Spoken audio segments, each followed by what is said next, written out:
time to roll. Time to roll to the hole. We rollin', yeah. This is what we do and why we do it. And nobody does it any better than we do. It's your night, your fight, so get it right, baby.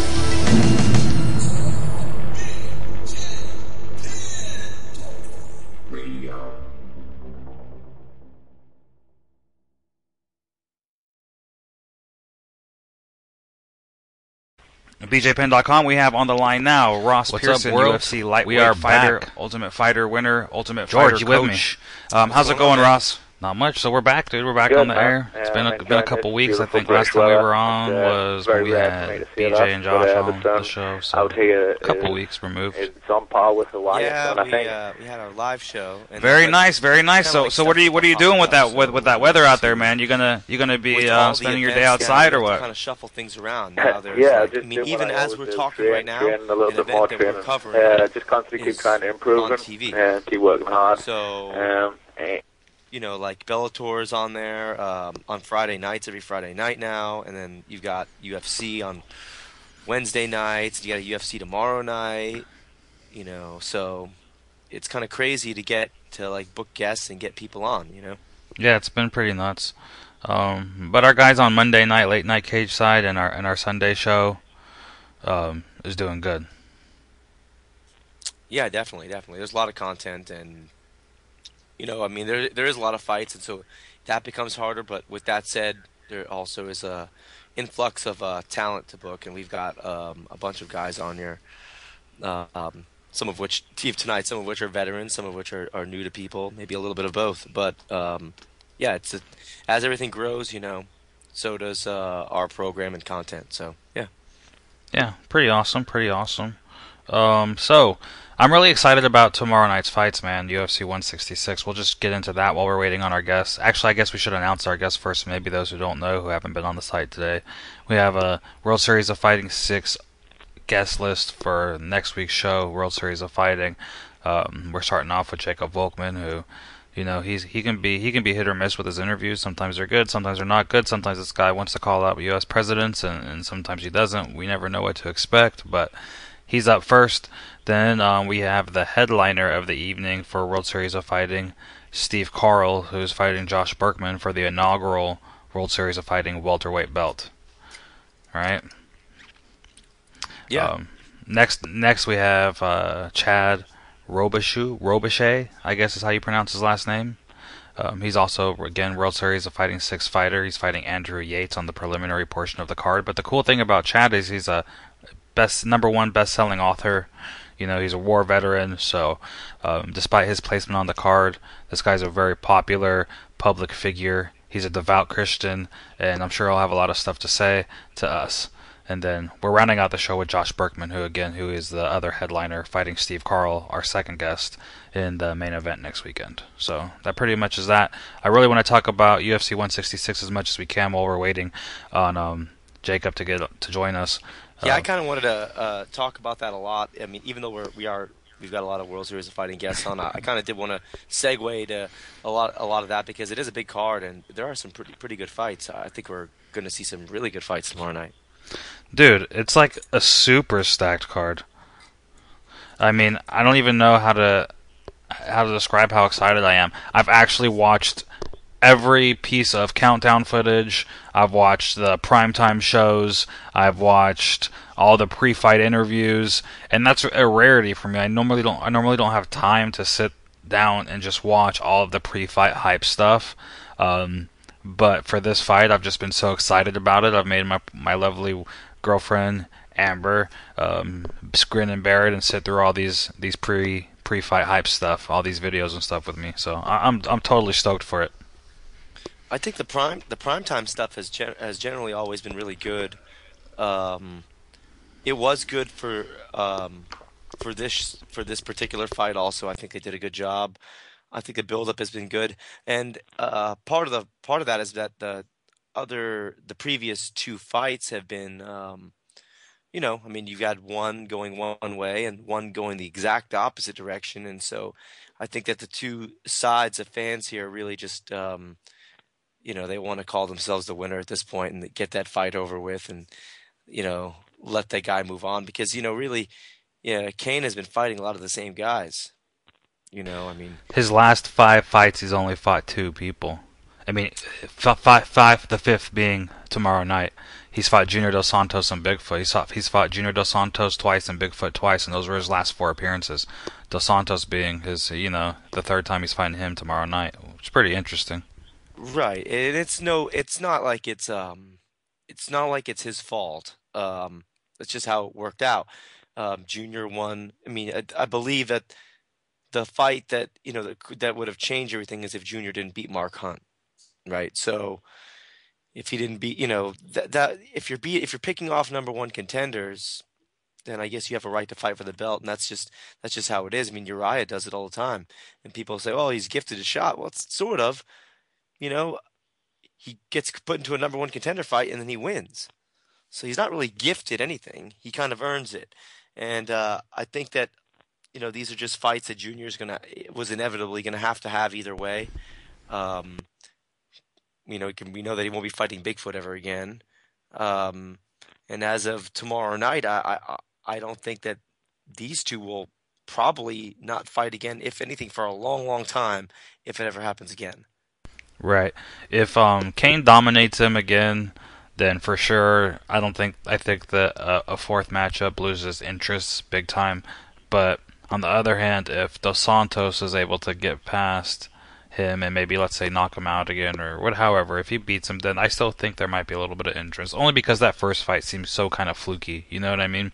Yeah, that's true. Which I guess depends on how the fight would actually play out again.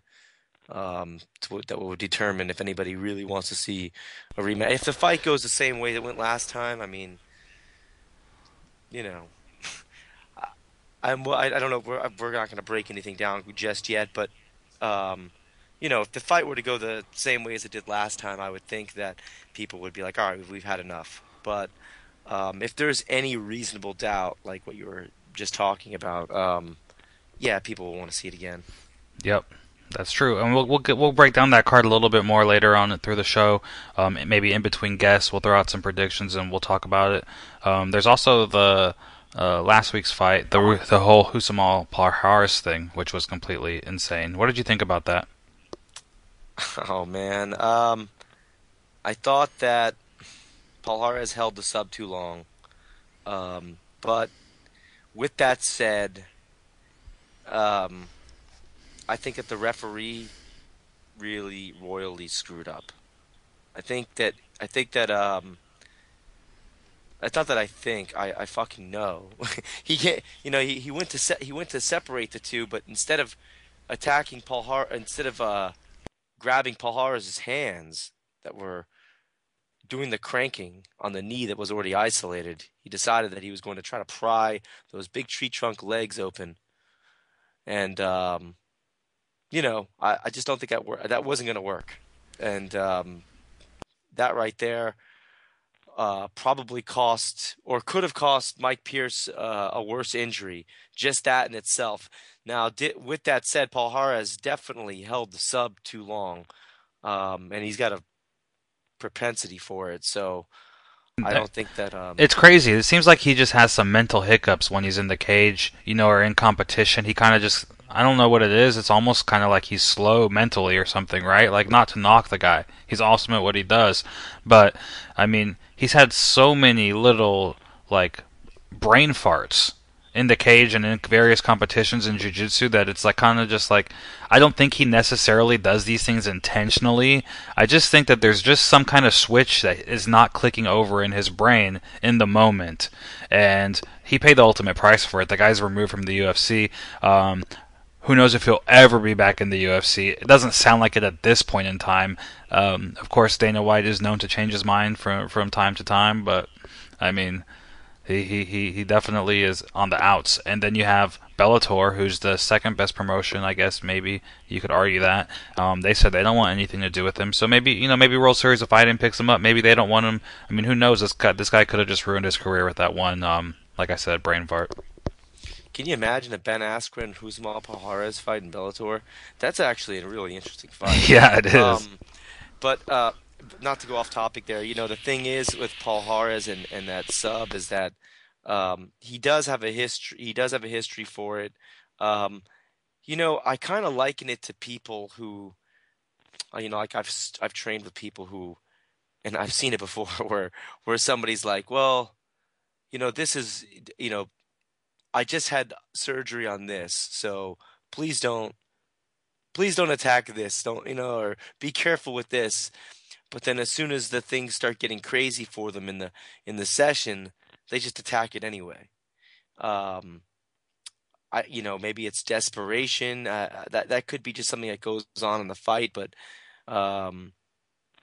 he definitely has a history for doing things like this, and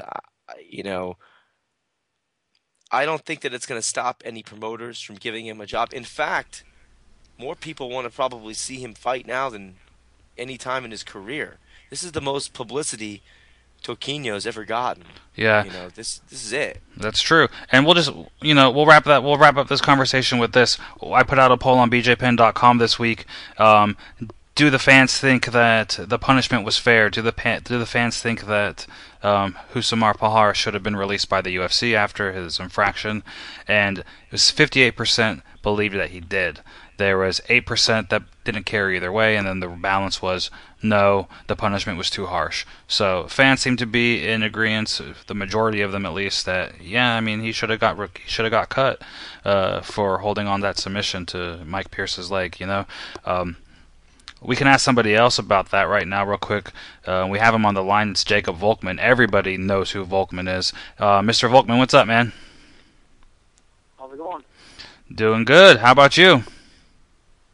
Watching Barbie. Watching Barbie. Nice, man. Sounds good. So what did you think about the Rousimar Palhares submission scandal, I guess? I'm sure you caught wind of that and everything that was going on there. No, I have no idea what you're talking about. I haven't watched the UFC since you cut me. Okay, well, I guess we don't have much of there. We'll tell you what happens. George, tell him what happened, man, and then maybe he can give us an opinion on it. Basically, Paul Harris, everybody kind of knows him as the leg lock guy in the middleweight division. Dropped down to welterweight. Fought Mike Pierce, and again, he has a history for doing this in grappling competitions and in previous UFC fights, but he held the submission after the tap, and actually cranked it a little bit more, like not just held it, but he cranked it harder. Yeah, he cranked it pretty hard, and he's done this before, and I think he's blown up some knees before, and apparently he's done it to training partners and things like that, and he was fired for it. Dana let him go, cut him from The question has to be: did the ref stop it before he cranked it again, or after? Well, this is really where it's interesting. He still got to hold on to it.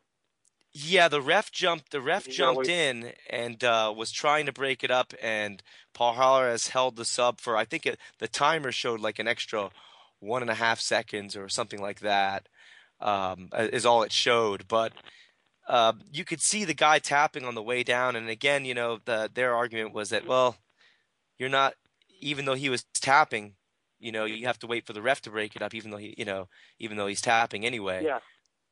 That's their argument for it. The ref break up. Yeah, I guess because of his history for it, though, they cut him anyway. So he's catching a lot of. It doesn't make sense to me why they would get cut. He's catching a lot of slack for it. He definitely, like Murilo Bustamante, who's his old coach, a Brazilian top team, came out and said, he did this to training partners all the time, and so at any rate, that was just kind of been the talk since that fight night, since Paul Harris caught Mike Pierce in that heel hook. Well, I don't know. I can't really say much. I didn't see it, but from what you're saying, it doesn't sound like it was a good cut. Yeah. What I can't understand is why you're not watching UFC fights, Jacob. No, I'm just kidding, man. I totally get it. I totally get it, man. Anyways, so you have a fight coming up next weekend on Saturday, the 26th, against a guy who's a really kind of accomplished fighter, more of a journeyman, so to speak. I mean, but he's fought in Pride and he's fought in Dream. You know, he's fought all over the place. Luis Firmino.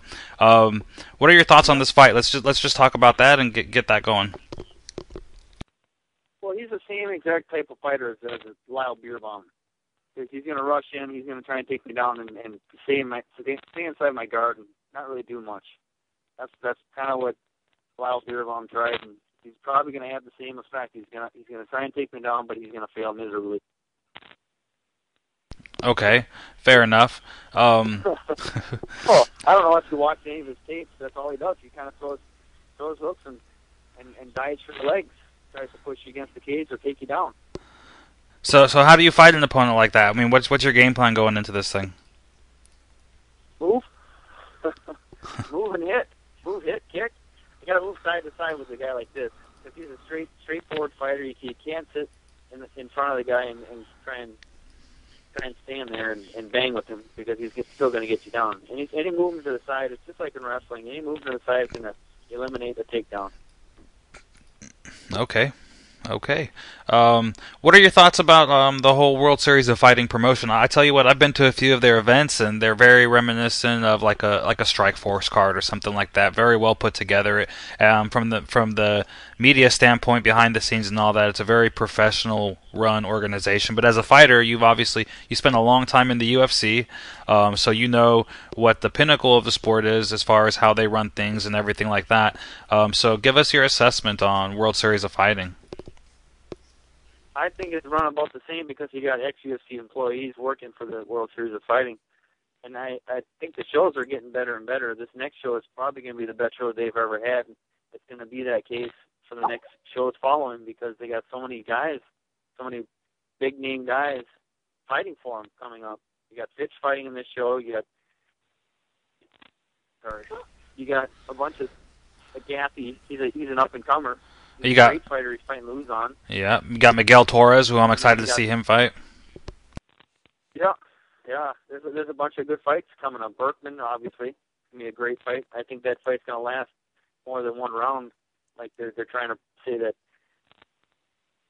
Steve and Burkman are gonna finish it in the first round, but I think this is gonna last a couple more than that. I'm guessing third round.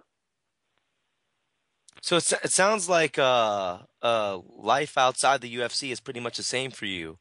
Would that about be right? From as far as fighting is concerned, for the different promotion now, it seems no difference to you, or? No, there is no difference. The only difference is what I need to work on. I hired a boxing coach just before my last loss. And I've been working with him since, and hopefully you can see that in the next fight. A difference in my stand-up. That's the goal. Yeah, I was just going to ask you that, like when you were talking about this opponent and his tendencies, and you've obviously watched a lot of film on him. Do you see this as a chance to kind of test your stand-up now? Because this opponent is not really from what you say, is not a dangerous striker. You don't view him as a dangerous striker. So, is this a chance for you to test out the new striking skills you've been working on? This will be probably the best chance I've had in about 5 years to test my stand-up. I agree with that. That's a guarantee. Is that something you thought you've talked about doing when you've walked in any of your other fights, though, where you're like, I think I'm really going to test my stand-up this time, and then maybe not gone out there and done it? To be honest, yeah.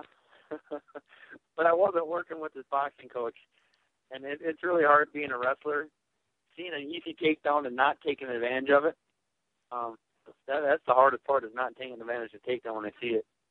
But I have been working a lot more on my stand-up, so I'm going to be seeing that a lot more than takedowns, hopefully. So how's the fine line there? Like, where do you kind of draw the line? Because if the takedown's there, do you want to untrain yourself to not do what you've trained to do and do something else? I mean, is there what's the right way and wrong way, and how do you kind of figure that out for yourself and kind of honing your skills as a fighter? Well, obviously in a fight, if I get in trouble on my feet, I'm going to go for the takedown if it's there. But if I'm beating this guy on the feet, I'm going to stay standing with him. So in practice, I've been trying to stay standing quite a bit, try and avoid taking the guy down, even though I might be beating on him in practice, and trying to stay standing with him as opposed to take him down if I get him on Queer Street or something like that. So, are you taking more of a boxing approach to your stand-up, or are you, or do you still, Muay Thai. or are you more Muay Thai? You're doing more Muay Thai? Is this something you enjoy? I have been practicing a lot with boxing.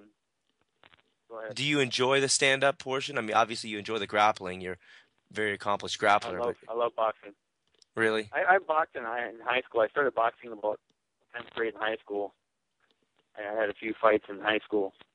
So it's always been fun for me to box. And Muay Thai is even more fun. I like kicking people. So you actually enjoy the striking as much as you enjoy the grappling portion, or about equal? Yeah. You'd say? Yeah.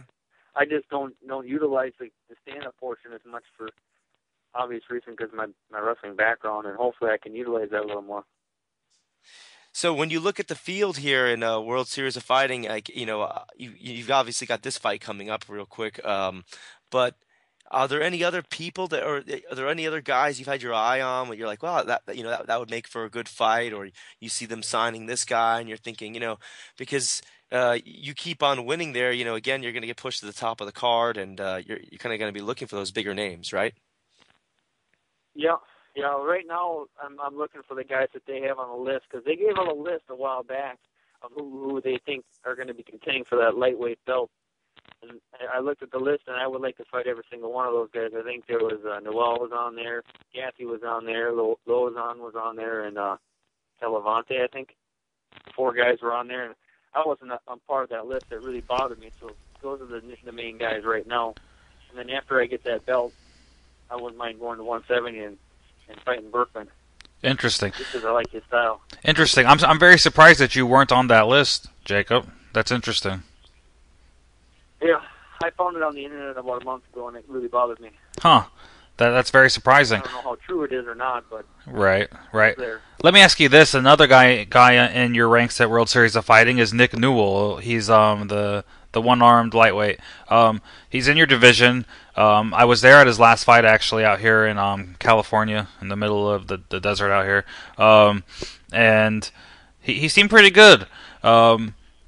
Is that something they really push him? I think because he's such an oddity in the sport. We don't see a lot of guys with amputated arms, or I think it's more of a birth defect. But if they offered you that fight, was that something you would take, or not really? I mean, would you be hesitant to fight somebody? Yeah, I would definitely take that. He's one of the guys that were on the list. Oh, really? I would take that fight in a heartbeat. Okay. Yeah. Interesting. What do you think about him fighting professionally? Because I'll be honest with you. It was a little interesting to watch. I mean, I don't know if you've ever actually watched one of his fights before, but it was definitely different because he doesn't really have the striking game to really be competitive if somebody was really trying to stand there and bang with him. Obviously, because he's missing an arm. Well, has he really been tested on the stand-up, though? How can you say he doesn't have the striking game? I think he's well-rounded, to be honest. It would be it'd be interesting to see him fight somebody upper caliber. Right. Someone that's been there and a more well-known name and a tougher opponent. I agree. I'd like to see how he handles that. Absolutely. All right. But I don't know if he can judge his stand-up yet. Okay, you're right. He's still young. You're right. I'll agree with you there. Now, one more real question, then we'll get back to the fight with your fight real quick. But I just want to know, curiosity, and I 99.9% of me says I know the answer already. But let's say Jacob Volkmann, boom, goes on a run. Like say you go on the run in the World Series of Fighting, you capture that title at the 155-pound division, and your phone rings and it's Joe Silva. Would you ever entertain an offer from the UFC again, or based off the way everything, off the words that you said about that promotion and the way that they cut you, has that bridge pretty much burned? They're never going to call me up. But if they ever did call me up, I would ask for a lot more money. That's for sure. I would ask for hundreds of thousands of dollars from those guys, and I'm not gonna hold back with what I have on my mind. I can guarantee you that. Right on, right on. Okay, so last question, Jacob, before we let you go, and it's been real nice talking to you this evening. Thank you for taking the time with us. Prediction for your fight? I know that's very cliche, but I always like to get the fighter's prediction on how you think this fight's going to go down and how you're going to win. GTO or a KO in the first round? There it is. I could have predicted that answer from you, Jacob. All right, and with that's the end of our interview, bro. So thank you very much. Hopefully we can catch up with you after the fight. Maybe get a post-fight interview too. Yeah, and try and get people to tweet how they want me on the main card. Because right now, as of now, I'm not on the main card, and I'm hoping because there's a lot of people that want to see me on the main card because they don't really like to watch stuff on the internet. Yeah, I'll be fighting on the internet right now. Honestly, man, I want to see you on the main card too. I don't understand the thought process there. Why you're not on the main card? When I was looking up the card before this interview, I was like, "What's going on? How come Jacob isn't on the main card?" It doesn't really click in my head. I mean, you're obviously one of the more recognizable faces on next Saturday's fight night, you know, and yeah, you should be on the main card. So we'll definitely tweet that out. Everybody listening, tweet that out. We want Jacob Volkmann on the main card. We got your back. Sounds good. All right. Thanks again for coming on. Bye. Thanks. Bye.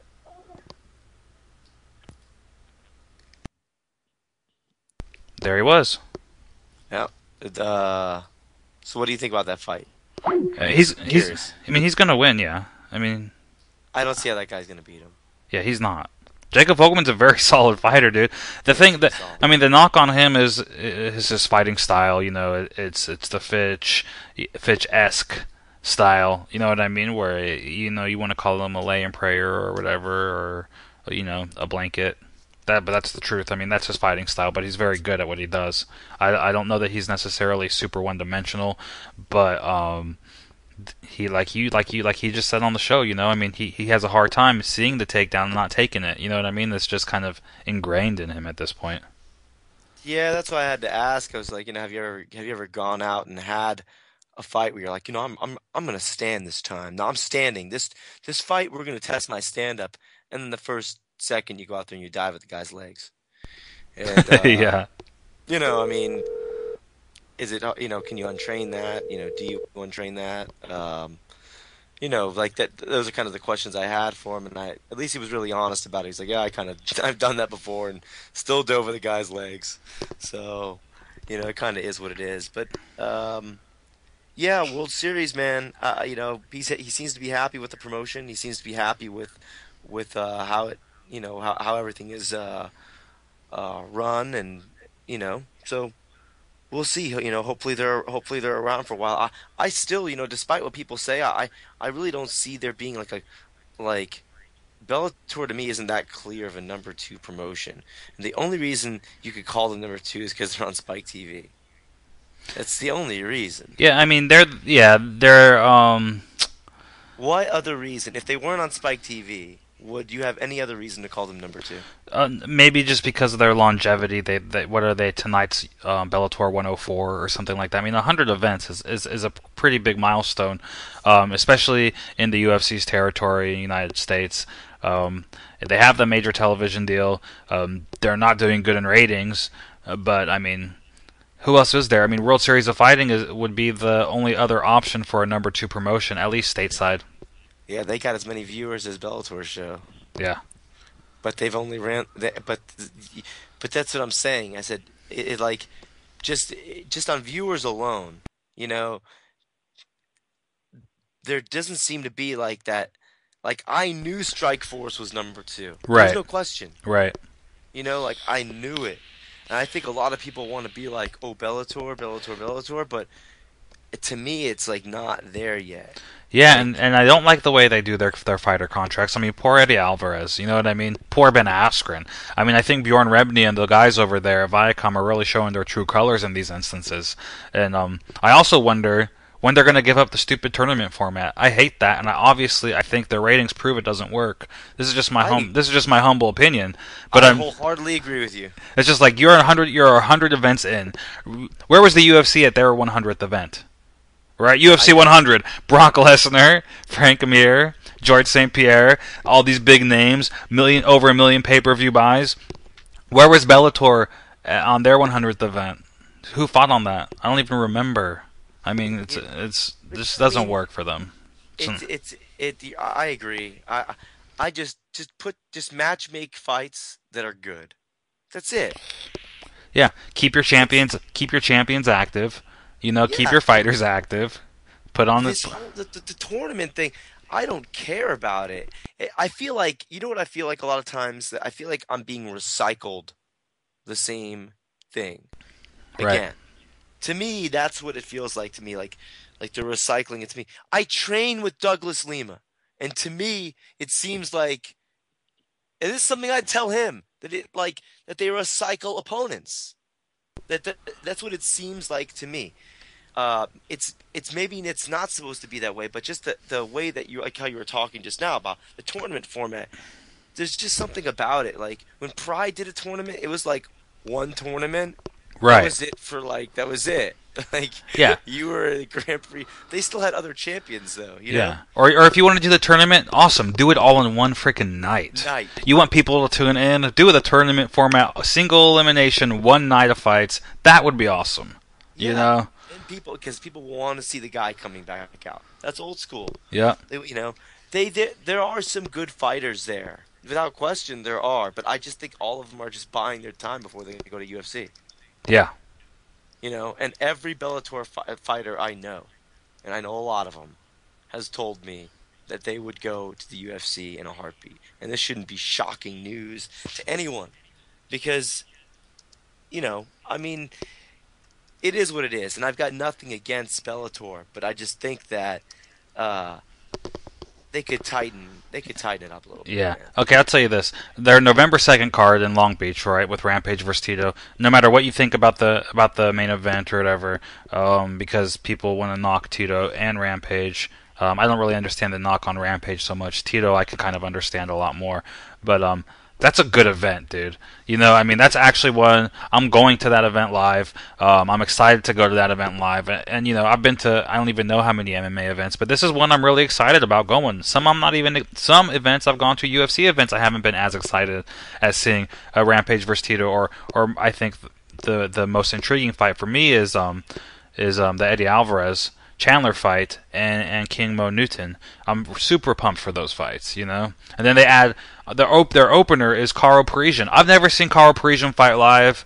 I know most people may not even know who he is, but he was the man back in the day. He was the judo guy in the UFC way back when, and I've never had a chance to see him fight live. So I kind of want to see everybody that fight live at least once in my life, since I am in this sport for a living, and this is what I do. And so I'm pumped from top to bottom on that card. And if they did every card like that, then it would probably be a way more successful promotion. This card should be on TV, Alex. That's what I'm saying. This card should be on free TV. This is not like, to me, this is not $40 worth of tape. I totally get that. This show should have been on free TV so that nobody's watching the free TV show. So right. Then you're gonna charge them $40 for this? I mean, this is the best card this is the best card possible that they could put together, though. I mean, it is absolutely. They have like as many title fights as they could put on it. You know what I mean? I mean, they have the biggest stars that they have signed, and the headliner. I mean, they're putting their best foot forward for this. And while I agree, I mean, hey, if they wanted to do a pay-per-view, maybe like a $15, $20 pay-per-view, I think you and I have talked about this in the past, where I say under 50,000. I think 50,000 buys on that card is very generous. I think probably around less than 10,000 is probably more realistic. I don't think people are going to buy. From what I understand, they're not even close to selling out. We're just 2 weeks removed from the fight, so... It's going to do less than 50. Yeah, it's going to do less than 50. I can mark my words on that. And if UFC events in this year have done less than 200, and that's happened, just so. Yeah, it has. That's happened. If UFC events have done less than 200, then this Bellator show is going to do 10% to 20% of that.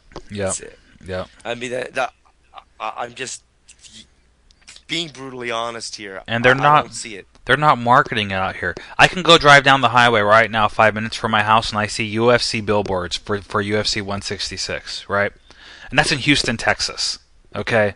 I hear it on the radio commercials out here in California, and it's in Houston, Texas, okay? Long Beach, California is about 40 minutes up the freaking 405 freeway from me where I'm at right now. Not one billboard. No, I don't hear any radio commercials. I don't see really any TV commercials unless you're watching Spike. You know what I mean? I mean, there's just no promotion. I think they're really dropping the ball. I mean, their headquarters is out here in California. Bjorn Rebney lives out here.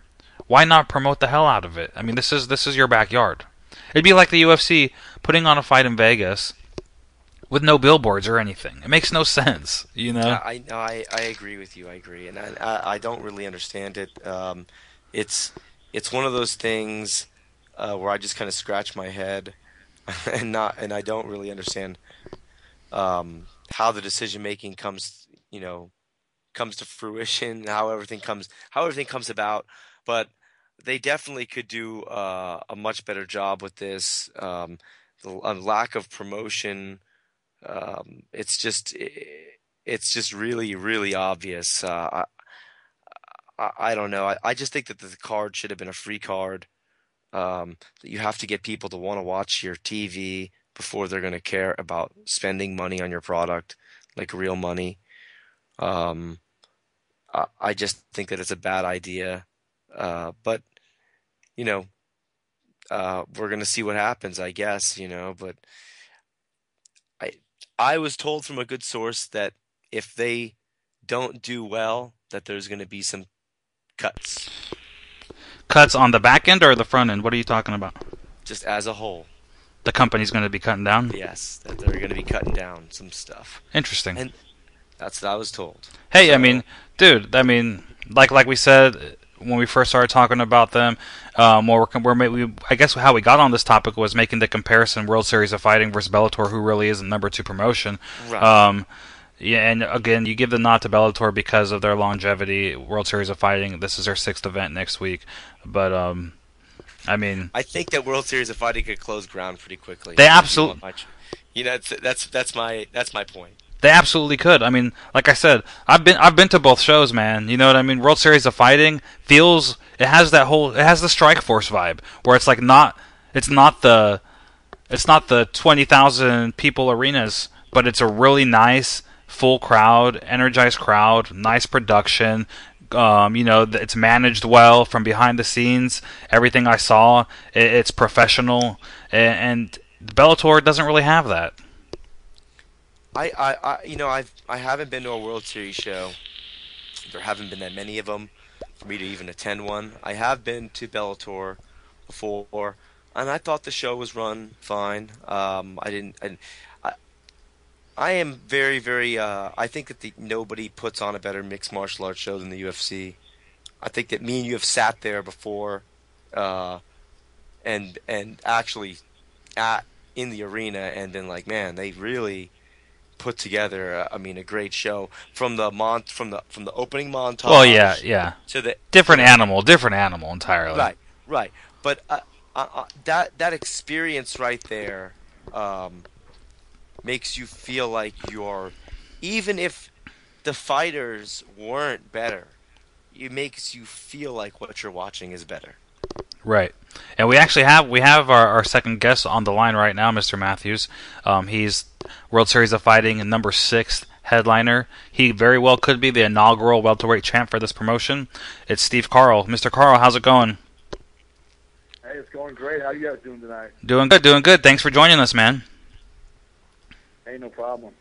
Okay, so what do you think? Why don't you just jump in on this discussion? You obviously heard a few minutes of us talking back and forth, making the comparison between Bellator and your fighting home World Series of Fighting and throwing in the UFC along in there. Where do you think you guys stack up as far as the promotion as a whole goes? I think World Series of Fighting is I can't really make a clear-cut comparison between Bellator and World Series because they're two different styles, But I definitely think that they're both sitting at a clear-cut second. I'm backstage at a Bellator show right now, and I think Bellator's big problem is that they have too many fights. It's hard to be prepared and as professional as World Series is putting these shows on if you're having a fight every weekend. Right. That's interesting. So you're actually there at Bellator 104 behind the scenes right now, and you're fighting next week at World Series of Fighting. So you're the perfect guy to ask about that comparison. Hometown, I'm cornering some of my teammates. Nice. Okay. Now you are fighting for the inaugural welterweight title against a guy who has a lot of hype behind him. Actually, I saw Josh Burkman kind of came out of nowhere in my eyes, and he started knocking off top dudes. What are your thoughts on this fight? Are you happy that it was your phone that got rang for this title fight? Yeah.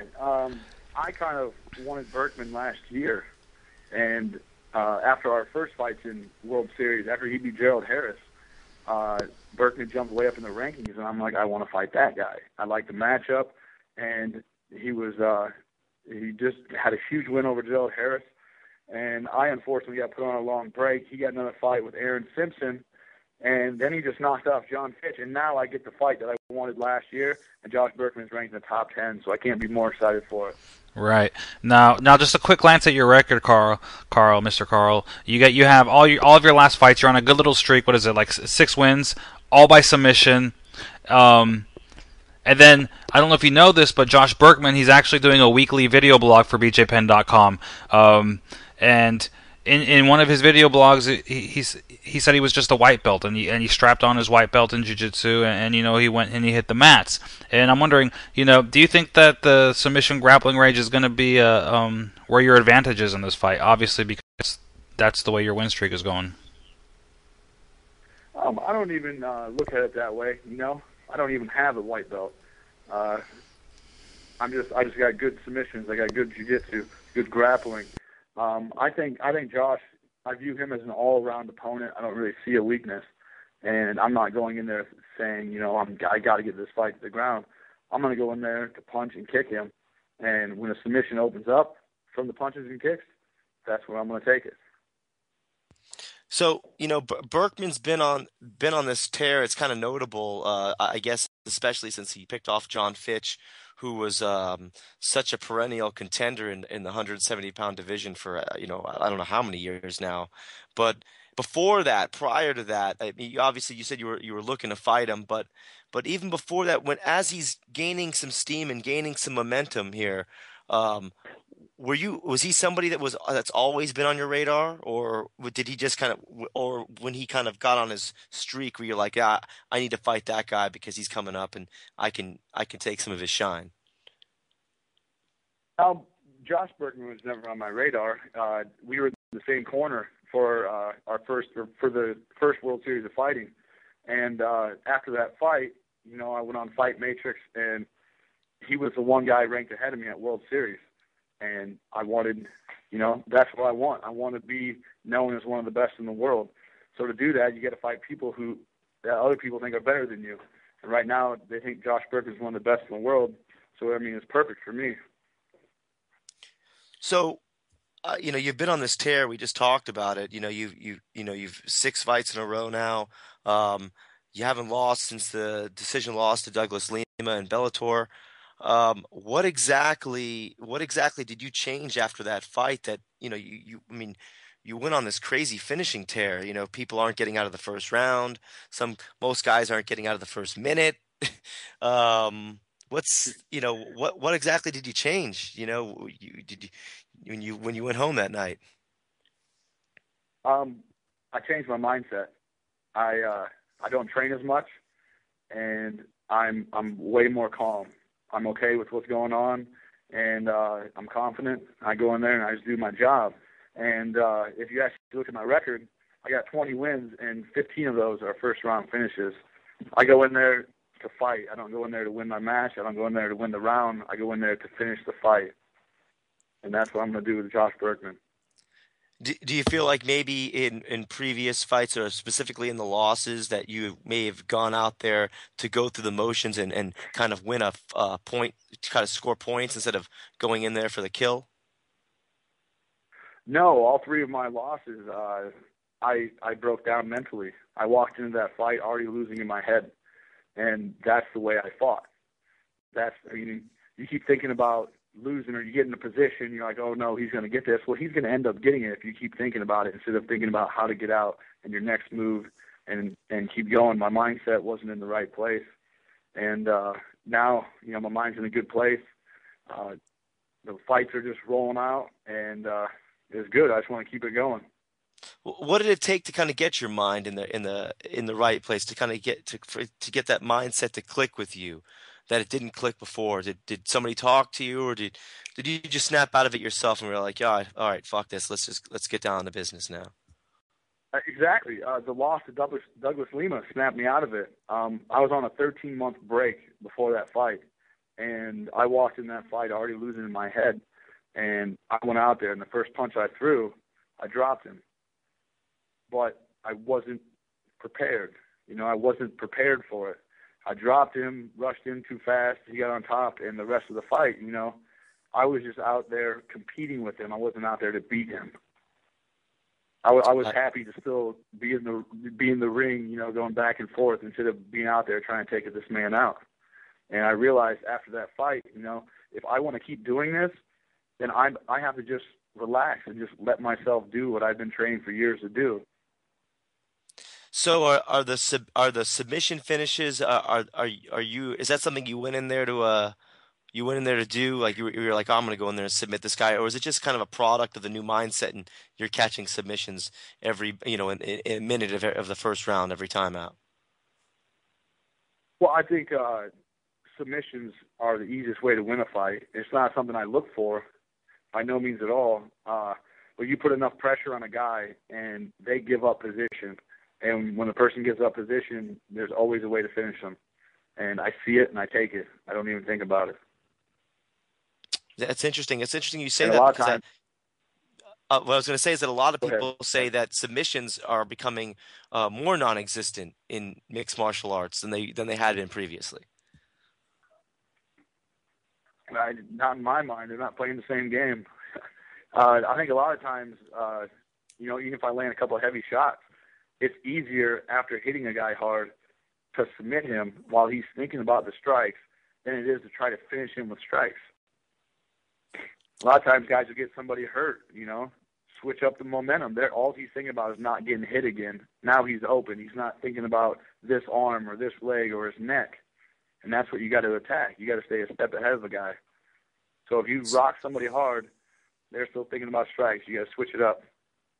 So would that explain like the not striking in between in your transitions? Would that explain why you think a lot of jiu-jitsu guys that are high-level jiu-jitsu guys don't transition that well to MMA? And I don't want to say a lot of them, but some of them.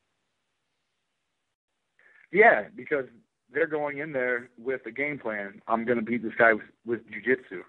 You got to go in there and fight that guy first, and then you can use your jiu-jitsu. You can't just go in there and be like, okay, I'm going to beat him with one aspect of this sport. You have to go in there and use all the aspects so your jiu-jitsu is going to be be better. Like I said, Burkman doesn't have, he said he's a white belt. I don't have a white belt. I haven't even, trained jiu-jitsu in the gi at all. And, and if I did jiu-jitsu competitions, I don't think I could beat world champion jiu-jitsu competitors at their own game. But I think in a mixed martial arts match, I could submit all of them because I will outfight them and then use the jiu-jitsu when they're not paying attention. Okay. While we're talking about the submission grappling range in MMA, let me ask you this, Steve. Last week there was a fight in the UFC between Husamal Paharas and Mike Pierce, and I'm sure you know about that whole situation. I don't see how anybody that's involved in MMA doesn't know about that at this point. But what are your thoughts on that? Do you think that he held it too long, or was he right in what he did? I mean, give me your assessment as a guy who's finished so many fights by submission. He most definitely held that too long, and he did it on purpose. When we're at this level, if you're at any level, you're training every day in the gym. I'm hitting hundreds and thousands of submissions every year. I know exactly where, the pain threshold is for everybody. I know exactly where people are going to tap. You know where to let up. And when you're in a fight, when I hit a submission, I'm waiting for the stop. And the second he taps, I'm letting go. And Paula Harris is out there for blood. I mean, he went out there to hurt him. The referee had to physically pull him off of him after Mike Pierce was slapping his leg, screaming.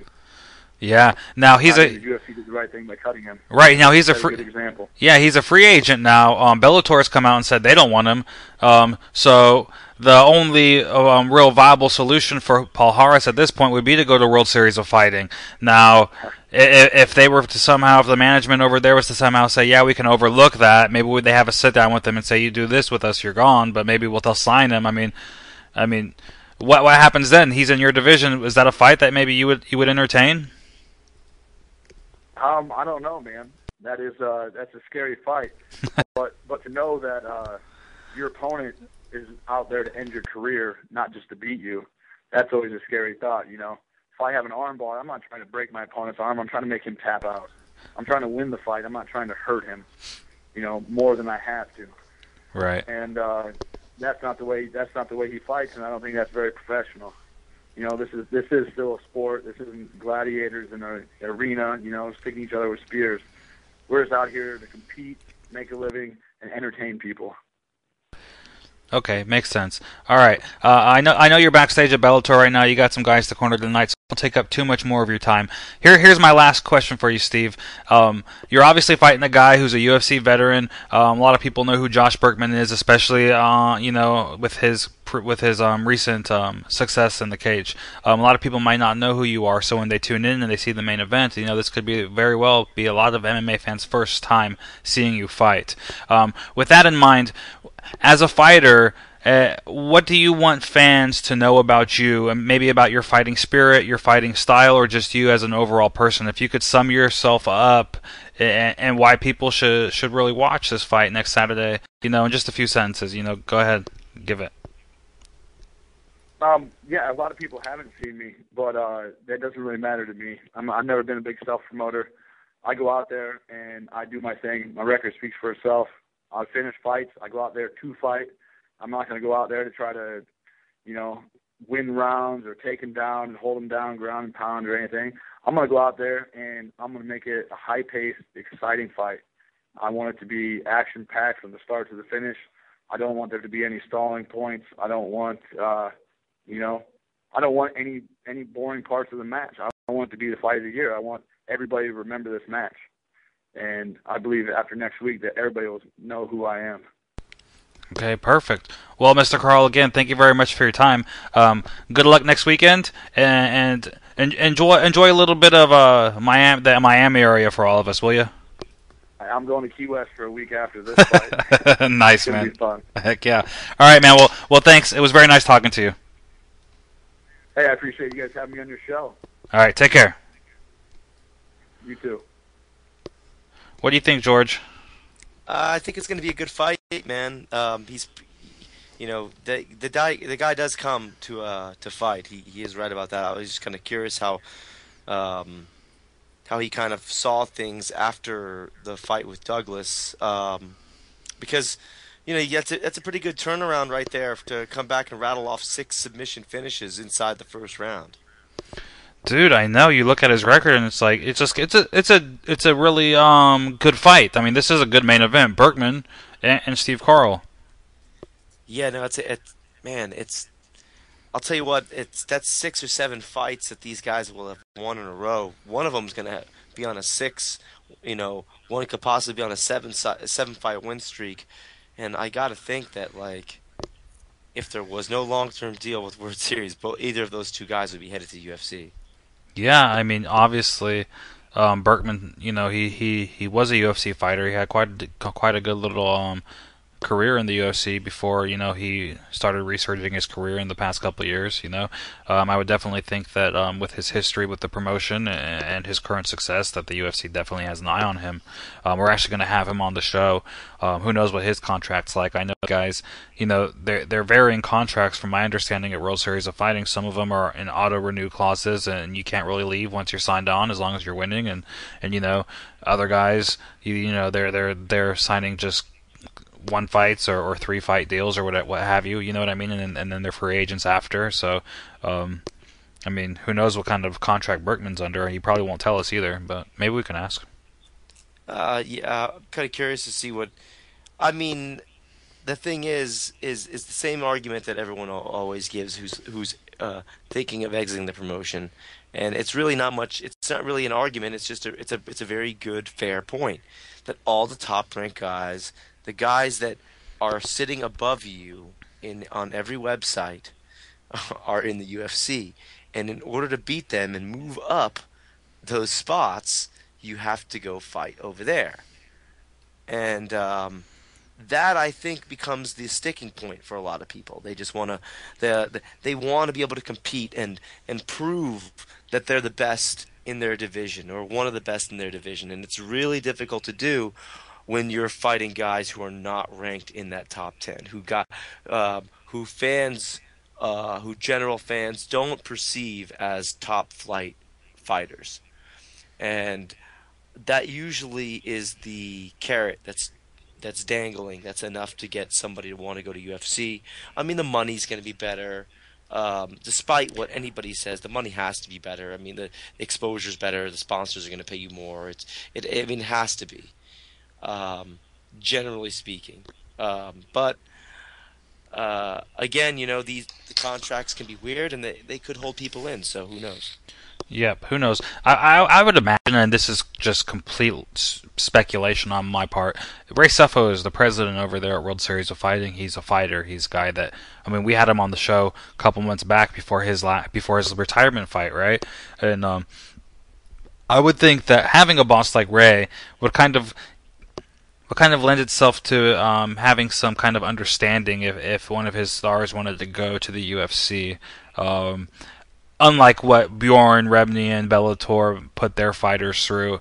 I mean, again, this is speculation, but I would imagine if you got a guy that the UFC's, is knocking on their door, you could probably cut a deal with Ray and make that happen. I mean, Ray also has a very good working relationship with the UFC. He's based out of Vegas as well, and he has a lot of guys that he trains, that fight for the UFC. So I can't imagine that even if you're in a restrictive contract with World Series of Fighting, that you can't make your way over to Zuffa, if that's what, is best for your career. I could be wrong, but I just like to think really highly of Mr. Sefo and his guys over there, and would think that they wouldn't give their guys such a hard time like the Bjorn Rebnys of the world. Yeah, apparently Bellator just and again, I've seen some firsthand experience with it. The Bellator, it's very strange, some of the stuff they do. They got fighters out working on visas in this country, and they don't even tell them that the thing expired, and then the fighters are sitting here illegally and have to go running back to Brazil. And these are true. That stuff really happened. I've seen it happen. And again, I don't know. I really don't know who's in charge of Bellator anymore. I think that the executives over at Spike are the ones who are in charge of that promotion. So I don't even really know what Bjorn does over there anymore, to be honest with you. But at any rate, yeah. You could be right. Again, I think that with certain fighters, some of these headliners and things like that, they're going to want them to stick around, especially if World Series starts getting some momentum, getting some viewers, kind of gaining some fans, and kind of carving their little niche in there. They'll never compete with the UFC, but if you're number 2, you're still making money. So true. I mean, I really enjoyed myself when I was at their last fight, I have no complaints with World Series of Fighting whatsoever. I think they're doing a great job over there, and I can't really say the same for Bellator, so I just can't. I'm not knocking Bellator. I mean, I don't want it to sound like we're just bashing Bellator, even though we kind of are.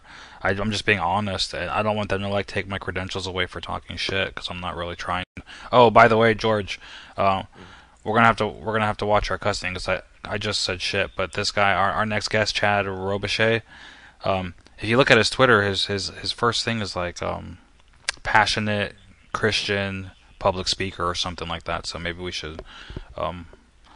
We'll turn the volume down. Yeah, maybe we should get Vitor on here. You want to get Vitor on there? Thank you, Jesus.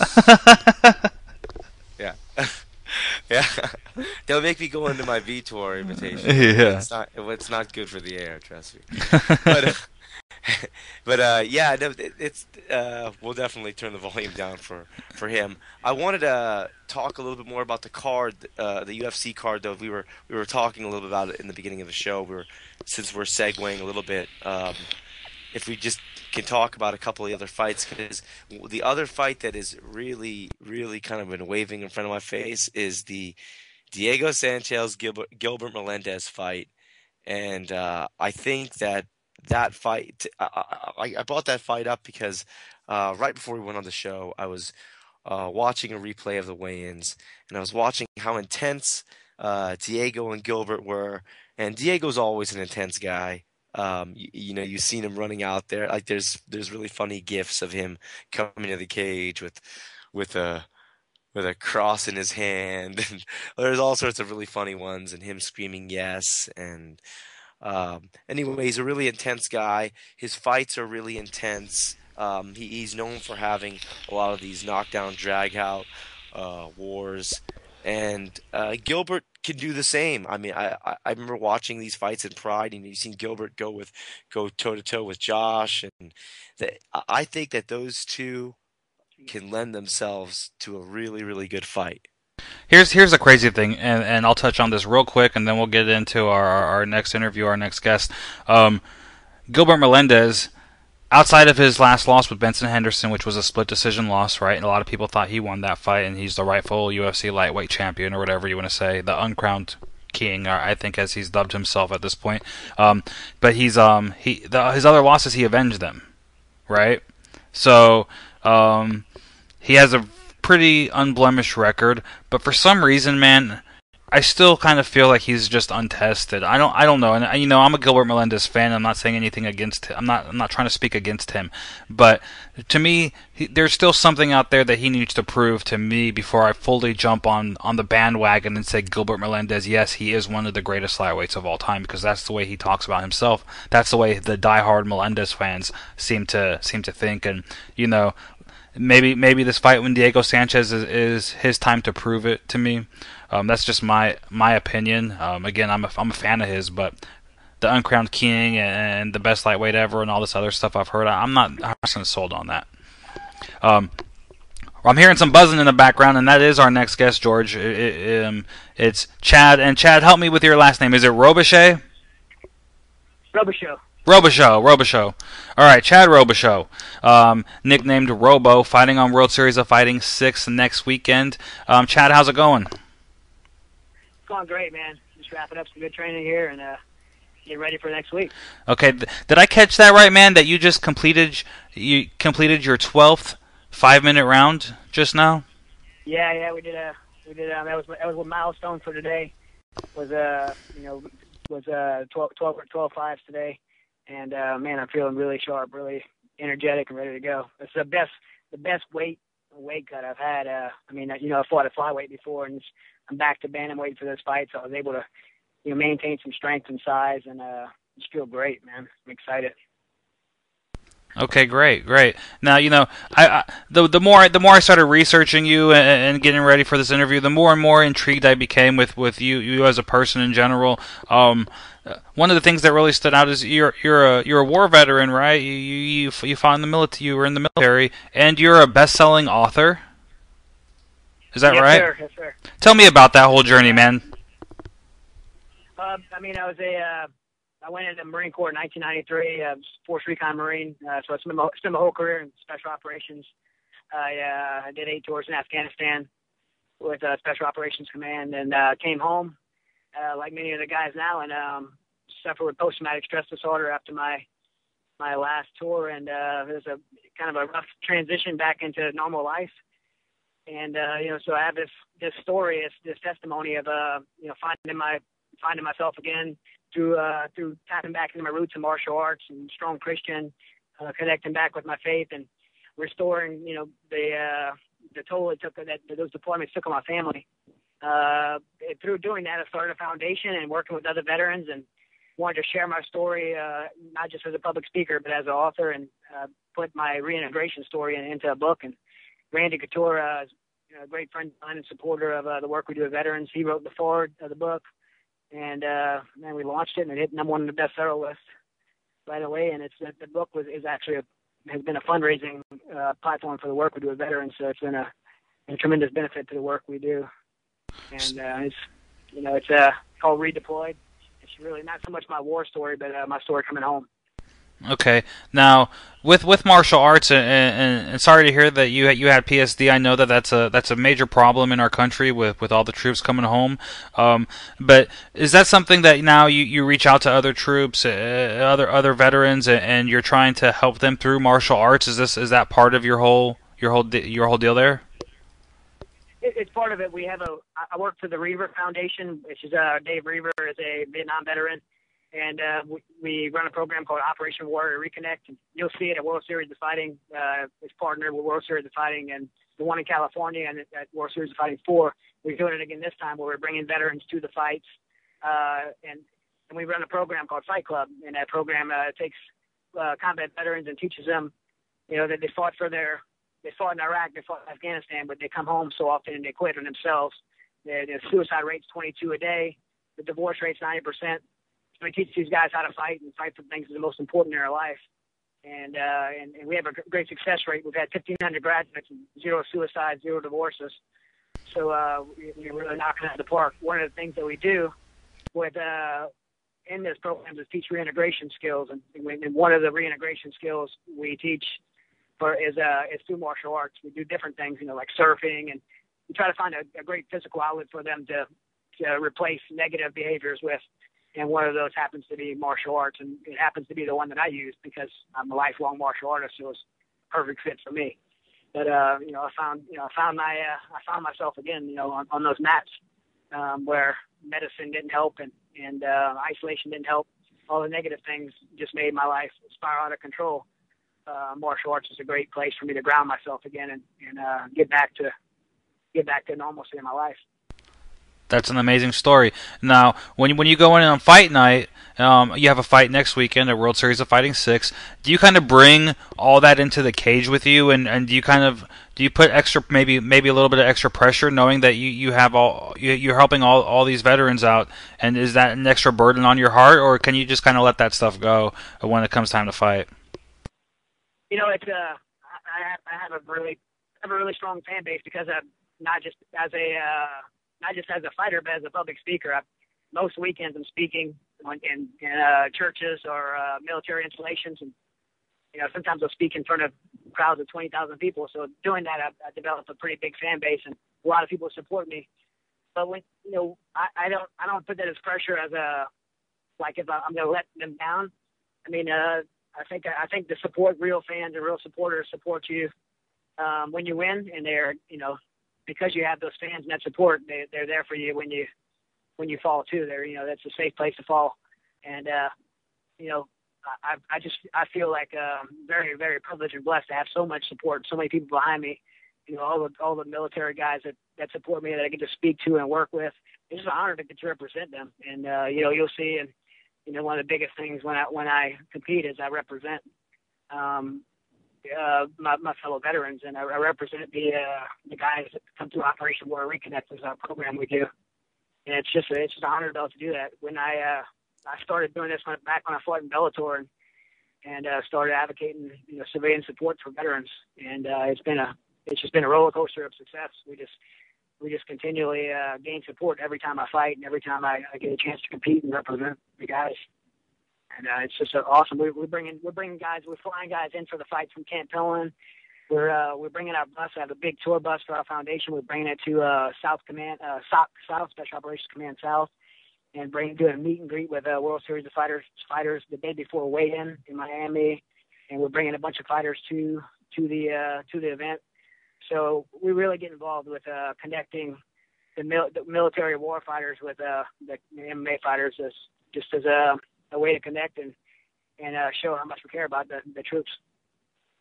Yeah, I want to talk to you a little bit about your fight career a little more specifically, because what I found really interesting about your mixed martial arts career is that you fought as low as 125 pounds, but you've been fighting since 2000. Now, this to to the listeners is what we call as the dark ages of MMA. This is probably at some events would be NHB. 125 pounds probably didn't exist. What kind of weight were you fighting at in some of these early fights? I was fighting as early as 1999, and I was probably walking around at 125 pounds, fighting at 170 pound fights. Like you said, NHB. I mean, I remember being able to stomp people in the head and spike elbow each other. And if you watch some of my fights back in like '99, me and my son were watching them just recently because both my sons do MMA, martial arts and jiu-jitsu. We're watching it. I'm sitting there trying to do a takedown on a guy and ripping him off the cage while he's hanging onto the fence, and it's totally illegal. I'm trying to pry his fingers out of the fence. It's the rules have really changed. The sport's really evolved since I started, and I think it's built that the change of the rules along the way has really seasoned me to be cognizant and aware. I've developed a level of composure that I think is a very strong asset to me as a competitor. That just to see the sport progress and become more of a actual sport. When I compete now, I compete with the same. If you've watched my fights, I'm a very aggressive fighter. I push the pace very hard. On the feet, wrestling, striking, everywhere I fight, I go really hard. But I have a level of composure that I don't think is common to the young up and coming athletes. And you see it in some of the seasoned guys that are able to still have the ability to compete. What do you remember a little bit about the atmosphere at some of those events? I think that's one we can always go back and watch the fights and be like, wow, you could stomp a guy in the head during those fights. But what you couldn't feel is I think as a lot of the fighters, it was probably a completely different atmosphere. Like the crowd probably wasn't sure of what they were looking at, or I'm not sure if they knew why they were even there a lot of the time. So what do you remember difference about the difference in the crowd?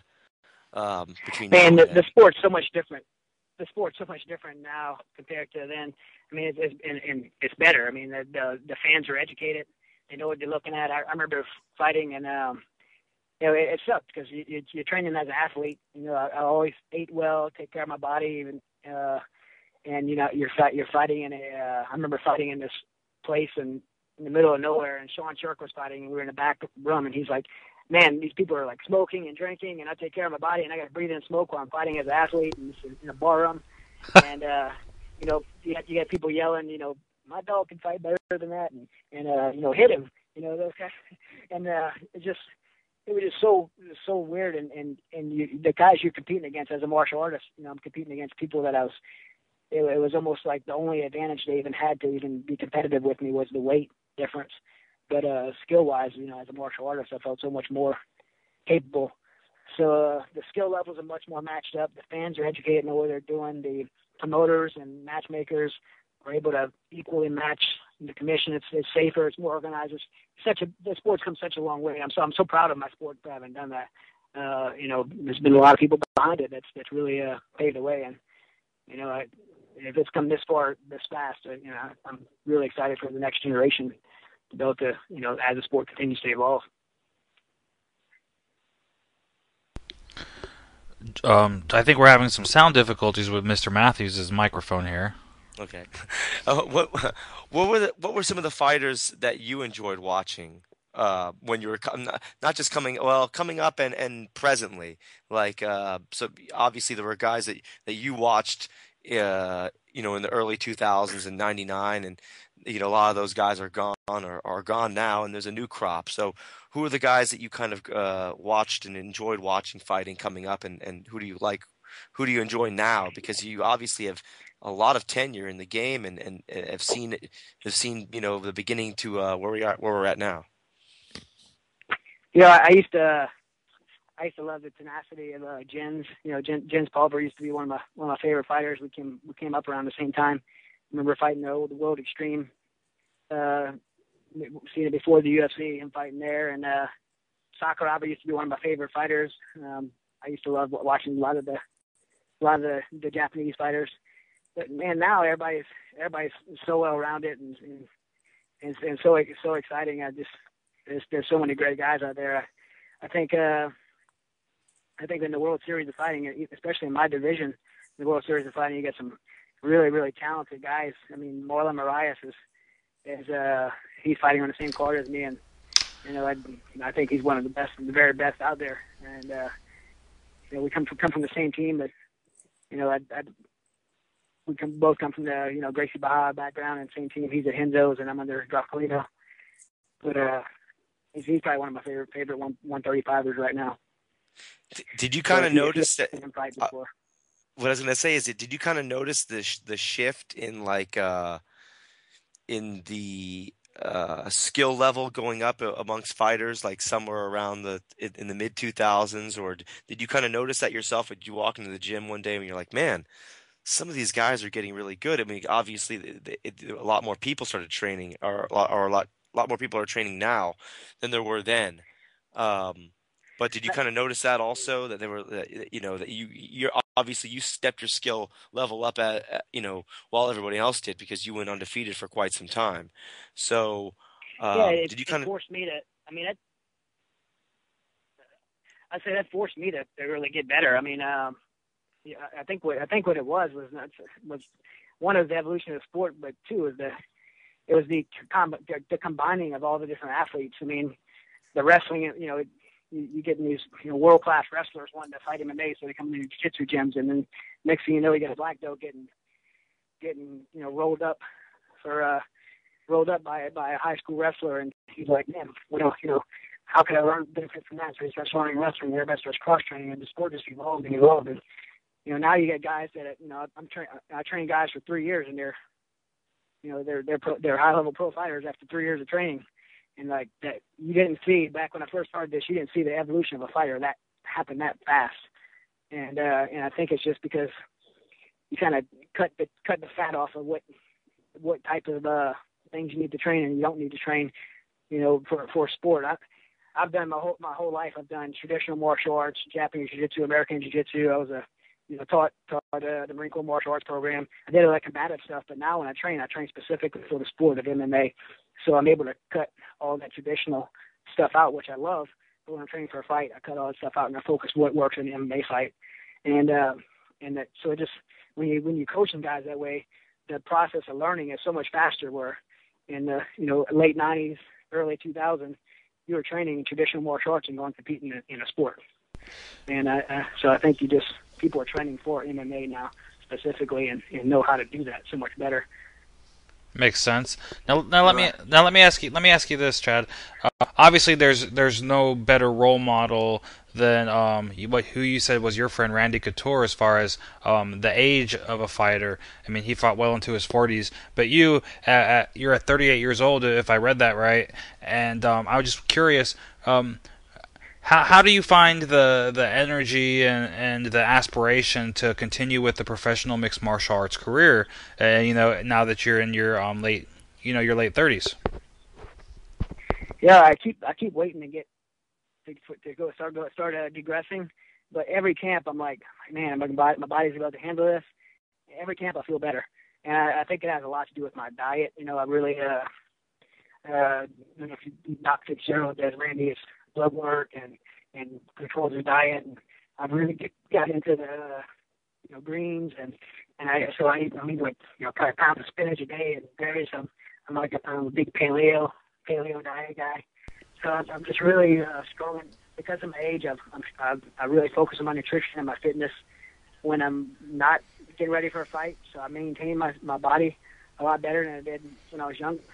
And I think because of that, my body doesn't get shocked by a fight camp, and I'm able to sustain it. I have no major injuries. I did break my back in Afghanistan, but it's it holds up, and I don't have any problems with it with my knees and my shoulders. I've had none of the typical fighter injuries.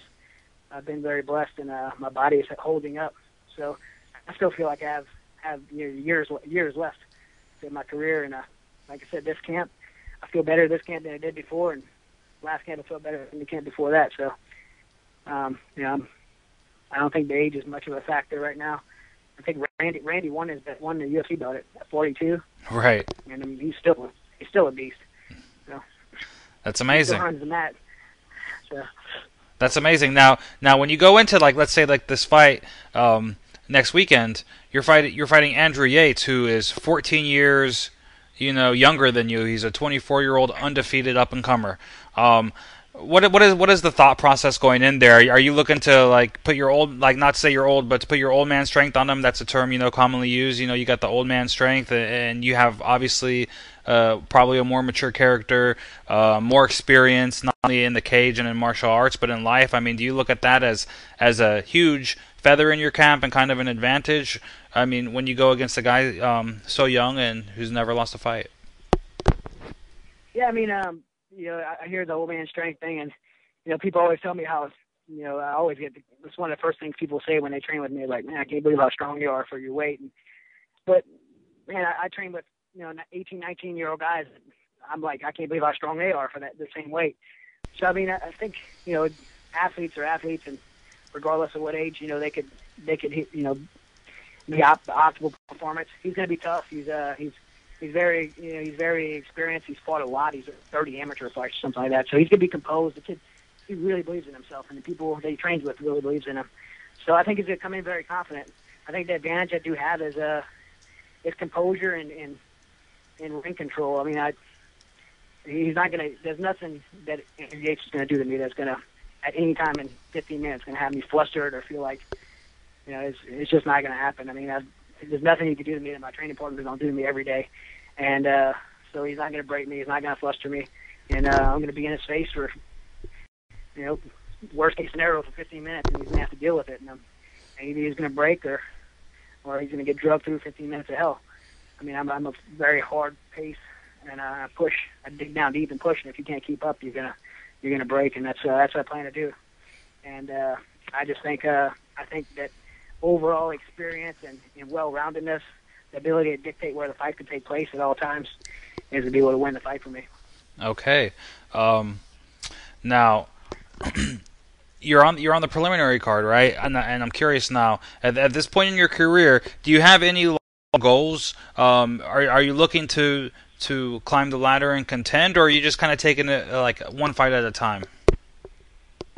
No, I want to make a run for that. I'd love to get a hold of that first World Series of Fighting belt. I mean, it's got to go to someone, and I don't think there's anybody in there that's more qualified than myself on the roster now. I mean, there's some great guys in there, but no one stands out to me that they deserve a shot more than I do. So I'm going to go in there with the rest of the guys on the roster, and I'm going to fight every opponent they put in front of me and win, and hopefully they'll look at me after this fight and realize I'm one of their top contenders for that first inaugural belt. Perfect. All right, Chad. Well, I just want to say from us at BJPenn.com, thank you very much for taking the time out with us tonight. You definitely have an inspirational story, and I wish you the best of luck. Well, we all do. So good luck, and thanks again. All right, thanks so much, guys. I appreciate it. God bless you guys. Same to you. All right, Mr. Matthews. So yeah, that is really a cool story, man. He has. But the thing is, like what you said though, you are going into the cage with a lot of stuff. You got like your spiritual stuff. You've got, then he's got like then he's got his other stuff that he's dealt with, like, he's got the weight of a whole group of people on his back. That's right. And then the stress of the fight itself, which may not be any stress for him at all. I don't know. And his foundation that helps the war veterans, make it through post-traumatic stress disorder. They're busing him in and they're flying him in and they're having a meet and greet and a signing 2 days before the fight. And this is one of his that he's backing. I mean, he obviously has a lot on his plate, but the guy, as he told us, he just finished 12 5-minute rounds right before he got on the phone with us. So I guess he's ready to do everything. 12 5-minute rounds is no joke. It's pretty rough, dude. That's the one thing about these older guys. They know how to work hard. Especially when you consider somebody like that who's a war veteran. In the military, you have to be mentally strong. How many tours did he say he did in Afghanistan? 9. I mean, yeah, something like that. He's bringing in some mental strength there for sure.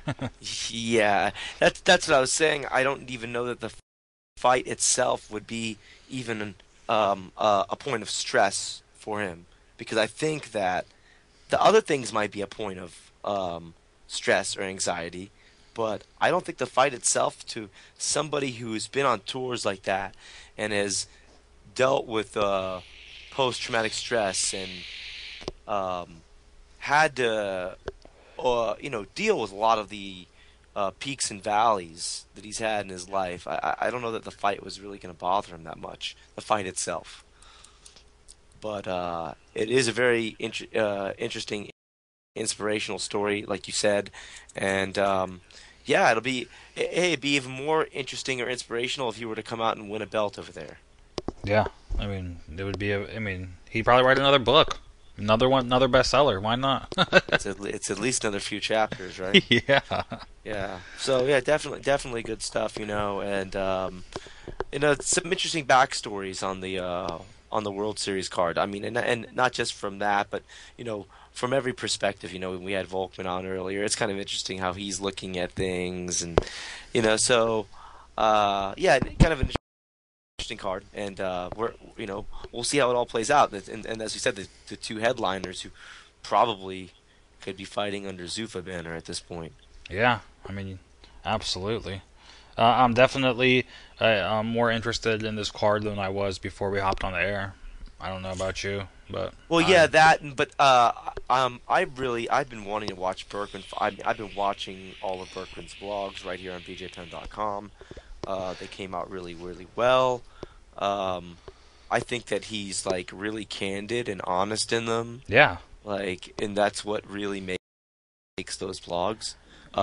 It's not like 2 minutes of a guy making a protein shake and then like staring at himself or staring at the camera phone in the car.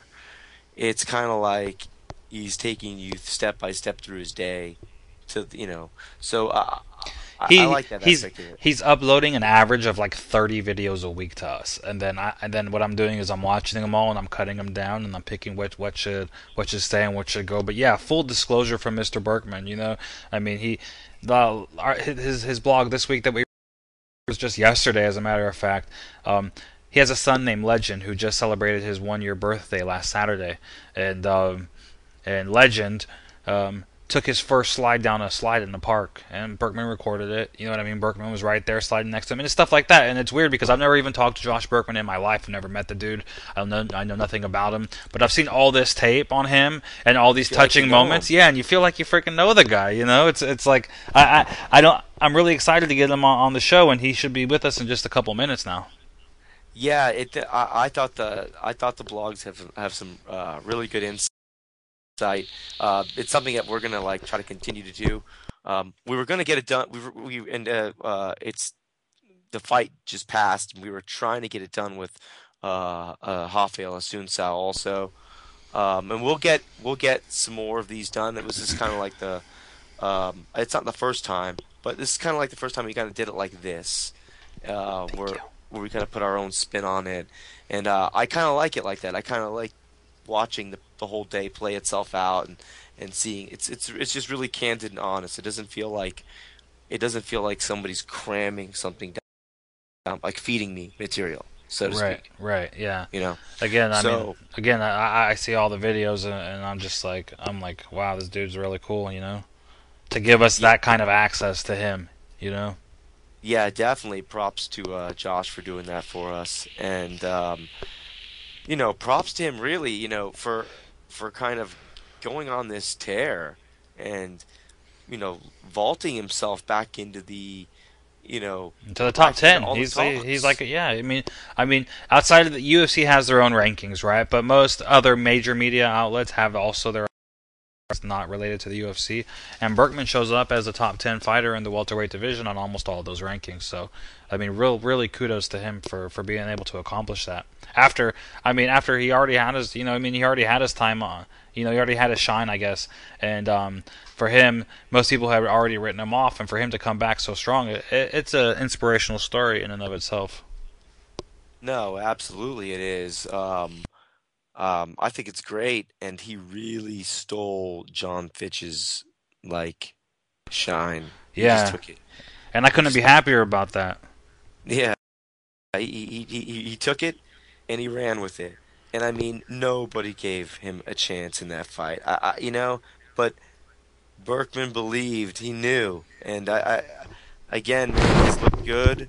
He's, you people before could say, oh, well, he hasn't beaten that guy. Well, he Hey, just Mr. did Burkman. beat that guy. And it's, it's definitely, it's definitely a big feather in his cap. He picked off John Fitch, and really, that's a guy. Just remember that John Fitch won something like 10 fights in a row in the UFC before he lost. There's a guy that people legitimately picked him to beat GSP. He wasn't even on the radar of a guy that was going to be uh, cut from Zuffa. Specifically, not in the fashion that he was, and he definitely wasn't a guy that anybody could see getting submitted. And Burkman, a self-professed white belt, went in there and strangled the black belt.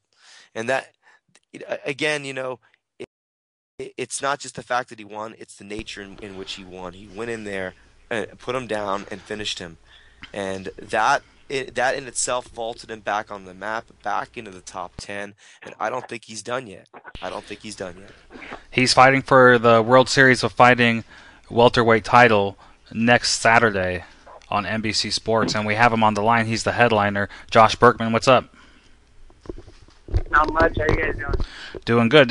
And just for everybody listening, just for everybody listening right now, and for you, George, as well, you didn't hear this, Mr. Burkman is driving right now. So if he happens to cut out, very delay, we'll get him back on the line, but he might roll through a dead zone. So just so everybody knows, we're on top of it. I live at the top of this mountain, and there's about a minute period where you lose service. So just moved. You just moved. You just moved to the top of this mountain, right? You guys know what I've been up to for the last 4 weeks, right? That's right. Yeah, we just moved up there. I live at 6,200 feet now, so I'm getting altitude training when I sleep. That's great. Yeah. First of all, let's just say I want to say thank you for all of your videos. You've been very and honest and given us a lot of insight into your day to day, and I know that we all really appreciate that. So thank you very much. You're doing an awesome job blogging for us. Yeah, well, thank you guys for doing it and helping me get some of that out there. I think some of it, people seem fighters trained, and it's just a little bit of everything. What's basically important to me and what I do getting ready for the fight. And like you say, it's just very honest, and that's just me and how it happens. So I'm glad that you guys are portraying it and putting it out there for me. It's great, man, and I'll be honest with you, Josh. I'm the guy sitting over here editing those videos each and every week and downloading them off of our platform there that we have you set up on, and I'm watching all of them, the uncut version, and it's weird because I really feel like I know you now, and I've never even spoken to you a day in my life, and I'm like, how's Legend doing, man? How was his birthday party? I just feel like that. It's crazy. Right.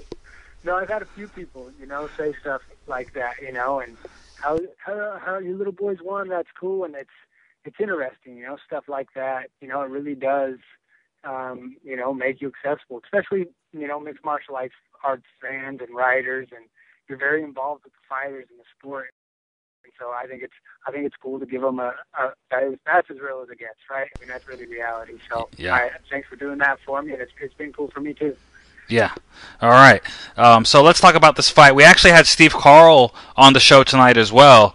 This is our full World Series. We're doing nothing but World Series of Fighting fighters tonight on BJPenn.com radio, and you're our last guest. We're rounding out the show with you tonight. So let's talk about this fight. You're fighting a guy who's won his last 6 or 7 fights by submission in the first round. He's on a pretty good run. He's on a pretty good run right now. Probably the most viable opponent to contend the inaugural belt that they have signed to World Series of Fighting, next to you. So what are your thoughts on this fight? I think that Steve Carl he's earned his shot to be in there against me for the belt. Winning those 6 fights in a row, the fashion that he's won those fights in against Gracie and Steele, puts him up there. I have a lot of respect for Steve Carl and his skills and his style. I'm definitely not underestimating him at all. I've trained as hard and as smart as I possibly can. I really just think that you guys see my little boy back there yelling at Dad? But I really think that I think that at the end of this day, at the end of this fight, it's just going to show that my martial art and my style is very intelligent. And it's just not that I'm tough and not that I can go out there and finish, but I have a very intelligent way of fighting. And I think that Steve Carl is stepping up a level in competition. You know, he won 6 in a row, but I don't think that competition is the competition that I've had. And he's definitely stepping up. And, you know, it's a big opportunity for him, and it's also, you know, a big opportunity for me. So I'm looking forward to the challenge. Right. Now, you've won your last 5 fights, right? Your last 4 opponents have all been UFC veterans, and you kind of climbed the skill level, being outside of the UFC, but it's a real good gauge as far as where you're at talent-wise. You know what I mean? Because you fought Jamie Yeager first, then you went up a notch. Gerald Harris, kind of like you were climbing the UFC ladder without being in the UFC. Then you fought Aaron Simpson, then John Fitch. I mean, none of these guys had really, you know, much to offer you. What do you attribute all your recent success to? We've seen a switch now, you know. You know, I'm undefeated since I got married. I tell everybody marriage works, you know, and I really think that was a big part of it. You know, I mean, there's been a big change in my life over the last 5 years, you know, but especially getting married. I mean, it's really structured me and grounded me.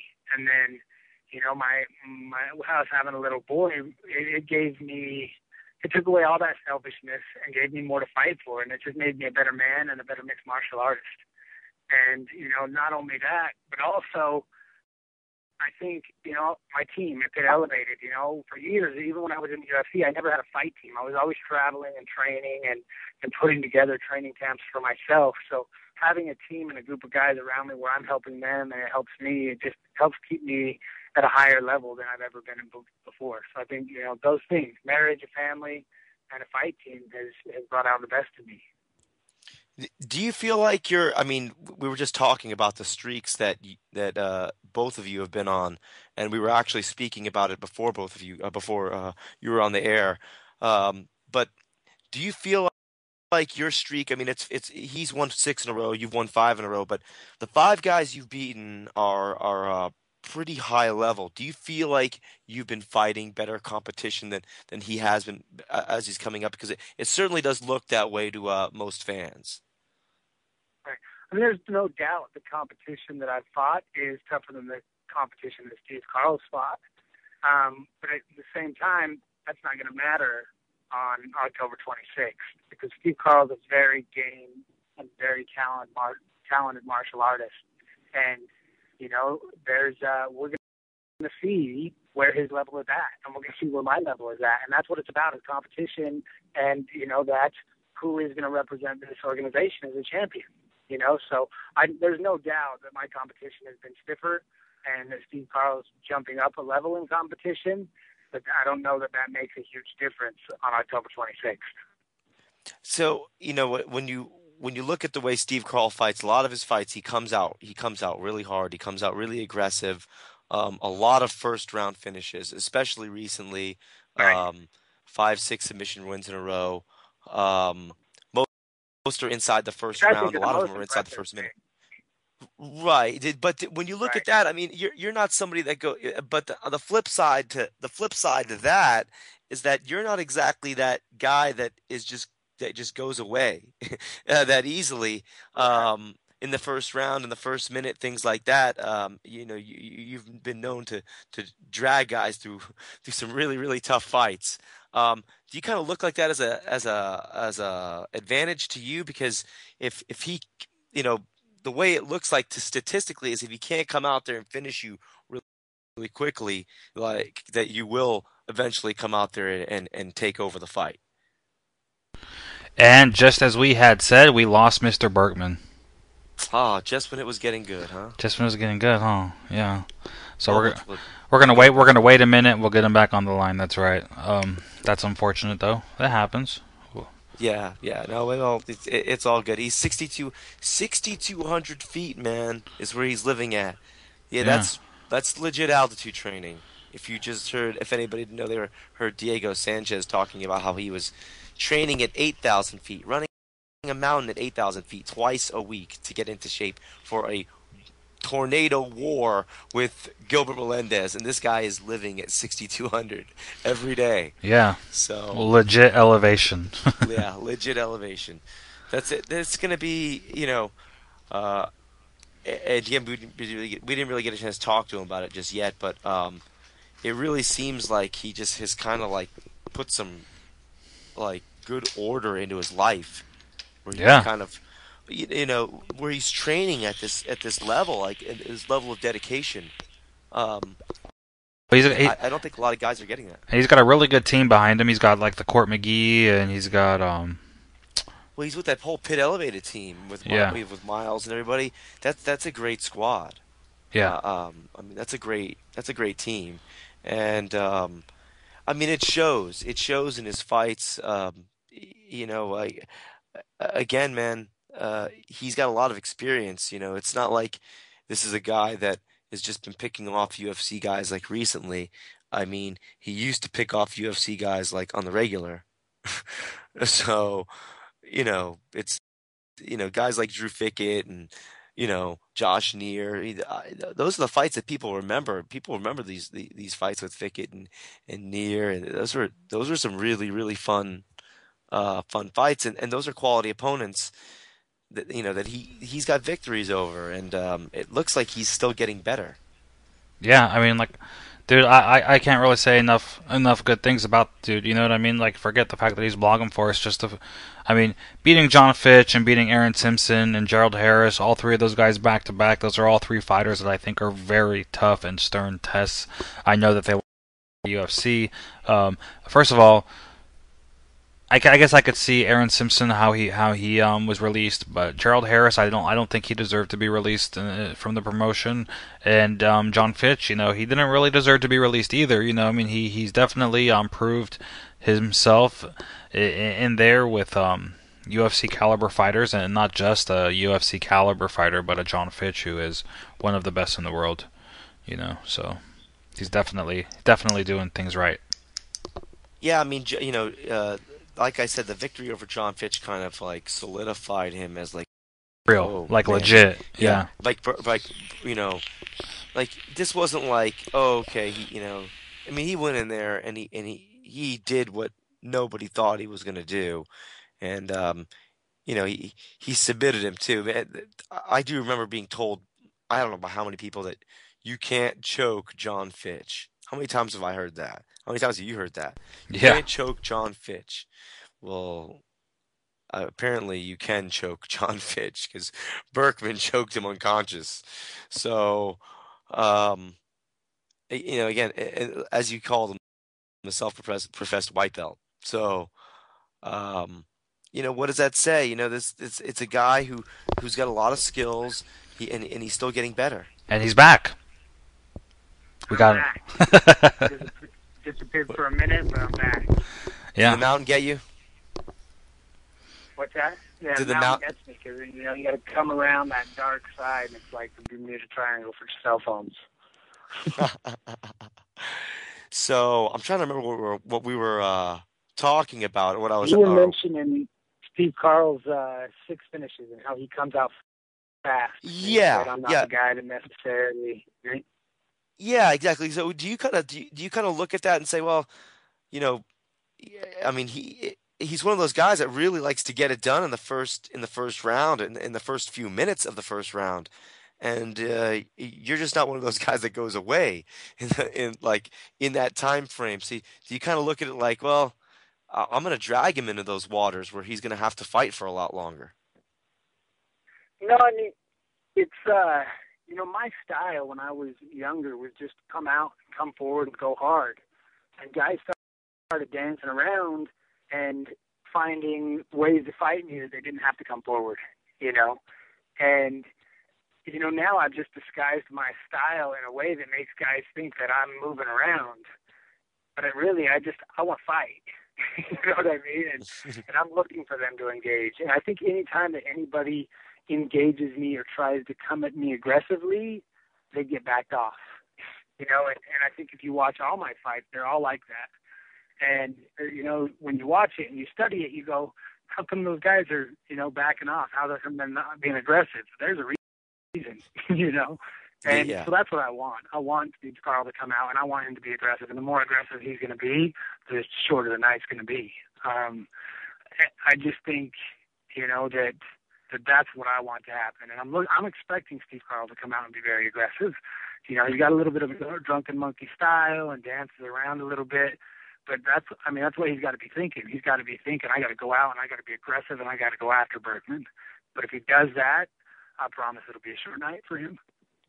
Is that kind of the way you fought earlier in your career, maybe in your first UFC runs when you had these legendary fights with like Fickett and Neer?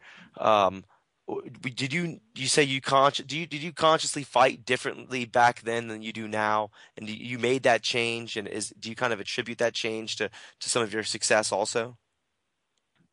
Yeah, I think that's just the change in the person that I was. I really truly believe that your performances in the cage are just a reflection of who you are and the way that you live your life and your personality. You know, you can't disguise who you are in martial arts, especially in competition.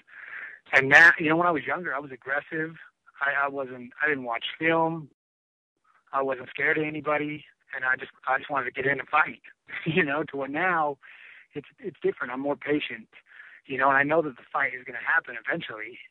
You know what I mean? Eventually, you're going to have to mix it up. And I just think that, you know, I've through the fights that I've had, you know, through winning and losing, you know, I think it's just given me better composure. You know, and I love to go out and fight.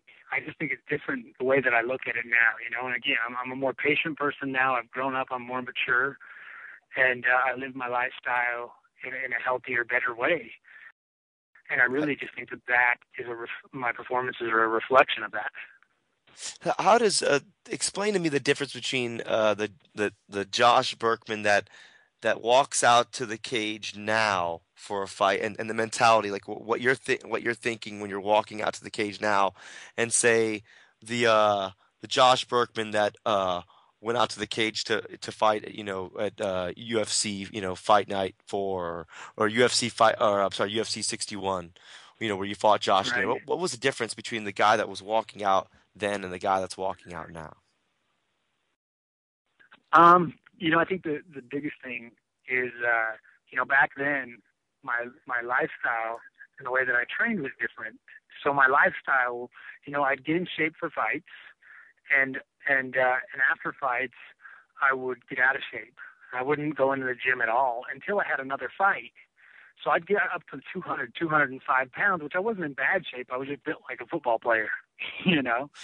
And I think that kind of training cannot instill true confidence in you when you're getting in the cage. I was very confident, but inside, I knew that there was more that I could have done to prepare for those fights, or I knew that there's, you know, that my lifestyle was up and down to keep balance. To where now it's different. You know, I leave no stones unturned. I do everything that I know in my intelligence and over the 10 years that I've learned in martial arts to make sure that I live my life so that my performances are as good as they can be. And what that does is inside, it gives me tremendous confidence, you know, to where I walk into the cage now and I have no doubt that I'm going to perform at a high level. I don't worry about winning and I don't worry about losing. When I walk into the cage now, the closer I get to the cage, the more confident that I get. And by the time that I get in there, I don't feel like anyone can beat me. And I think that confidence is real because of the way that I train and the way that I live my life. And that's the difference. Is I'm just getting in there, and I feel like I'm unbeatable, and you know, and that's a real belief, you know. And I love to fight, so those things together make me a dangerous opponent. Okay. Have you ever thought about Josh? And I figure there's probably a lot of different places for sponsor patches and stuff like that. If you were maybe like to walk out in the onesie, have you ever thought about that? You know, I do walk out in the onesie, and onesie sends me a onesie for my fights. So, nice. You know, they're a new company. They don't really have they're not really going after extreme sports. They're going after a different market. So if onesie doesn't get it together and sponsor me, they're going to end up having a competitor in the mixed martial arts business, and it's going to be my company. That's right. Now, what do you think? You ever thought about maybe making things interesting next Saturday and fighting Steve Carl blindfolded? Because I saw your ninja training and I know you're pretty good there too. Well, I think again, I say that my style of martial arts is intelligent, and I'm trying to prove that, right? That's what I'm trying to prove, is that my style is better than everybody else's style. And going out against Steve Carl blindfolded would not be intelligent. It would not be intelligent at all. So I know where you can take risks and where you can't. That's not one we're willing to take in this fight. Right on. Obviously, just kidding. But okay, let's. Right. I'm with you. All right, let's break this fight down, man. Before we let you go, you're giving BJPenn.com a lot of your time these past couple weeks, so we won't take up too much of your time tonight. But break down this fight for us. I mean, how do you win it? Do you just win it by being the smarter, intelligent fighter and hope that Steve Carl plays into your game plan, or I mean, what do you do to kind of ensure victory? It's a different kind of fight, and all my fights are now. I don't go in there trying to say that I'm going to enforce my will or my game plan on Steve Carl. Steve Carl is going to decide where this fight is fought. If he wants to stand up, we're going to stand up. If he wants to try to clinch and wrestle with me, we'll clinch and wrestle. And if he tries to take it to the ground, then that's where it'll be done. And I just really believe that depending on how aggressive he tries to be and where he tries to take this fight is going to dictate how it goes. Which is why I think I'm tough to game plan for, because it's like, where's this guy going to fight? Well, I'm going to fight wherever you want to fight. And I think that I'm better than better, right? In all those situations. So, I think that, I think that it's a very interesting fight for that reason. We all say, oh, I'm going to win and I'm better than ever. And, I could say those things too, but listen, I am just as excited as everybody else to see what happens in this fight, because I don't know what's going to happen. I think we're going to go out there, and I know I got a very tough opponent in Steve Carl, and I'm just, how do I, what's really gone through my head is I'm better in this training camp than I've ever been in my whole career, right? And I've gotten better and better every fight, and the results have been better and better every fight. So how can I possibly be better now? Right, and there's no better opponent to challenge, me and to help me get better than Steve Carl, a guy that's won 6 fights in a row, all by submissions, all in the first round. I'm looking forward to the challenge that Steve Carl presents, and I'm interested to see how it turns out myself. Amazing. And well, thank you very much for hopping on the air with us tonight. I hope we get way more blogs from you in the future, not for this fight, but for the next fight. I want to see a blog of you. Do me a favor and just give like your cornerman like a camera or a cell phone or something, and get the walkout for us and all that, whatever you can. I'll make sure you guys, after the fight, you guys get some video and we give the fans and everybody a little bit of post fight and all that too. I think that's other stuff that guys, people don't get to see. They get to see the training and the prep for it, but what happens after, right? Right, exactly. So I think it's something that we can continue to do, and if the fans are enjoying it and BJ Penn likes it, we will do. Not road to the title, but road after the title. That's right. I love it, man. All right. Well, thanks again for your time. Give Legend a high five for us, and we'll catch your fight next week, man. Good luck. All right, thank you guys very much. All right, thank you. Bye.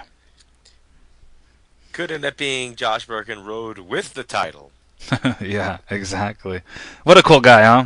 Yeah, super, super cool guy. Hard worker. And, definitely some good stuff. If you haven't checked out the blogs, all the episodes are up there. You can go to bjpenn.com. We have it on the homepage right now. His 4th episode is up there.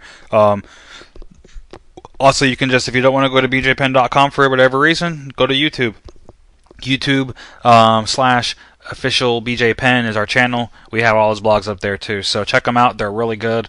I can't really endorse that enough. You want to know what it's like to be actually like a good fighter and a good guy and a family man and all that stuff, and what it takes to compete at a high level. Josh Burkman is full disclosure, man.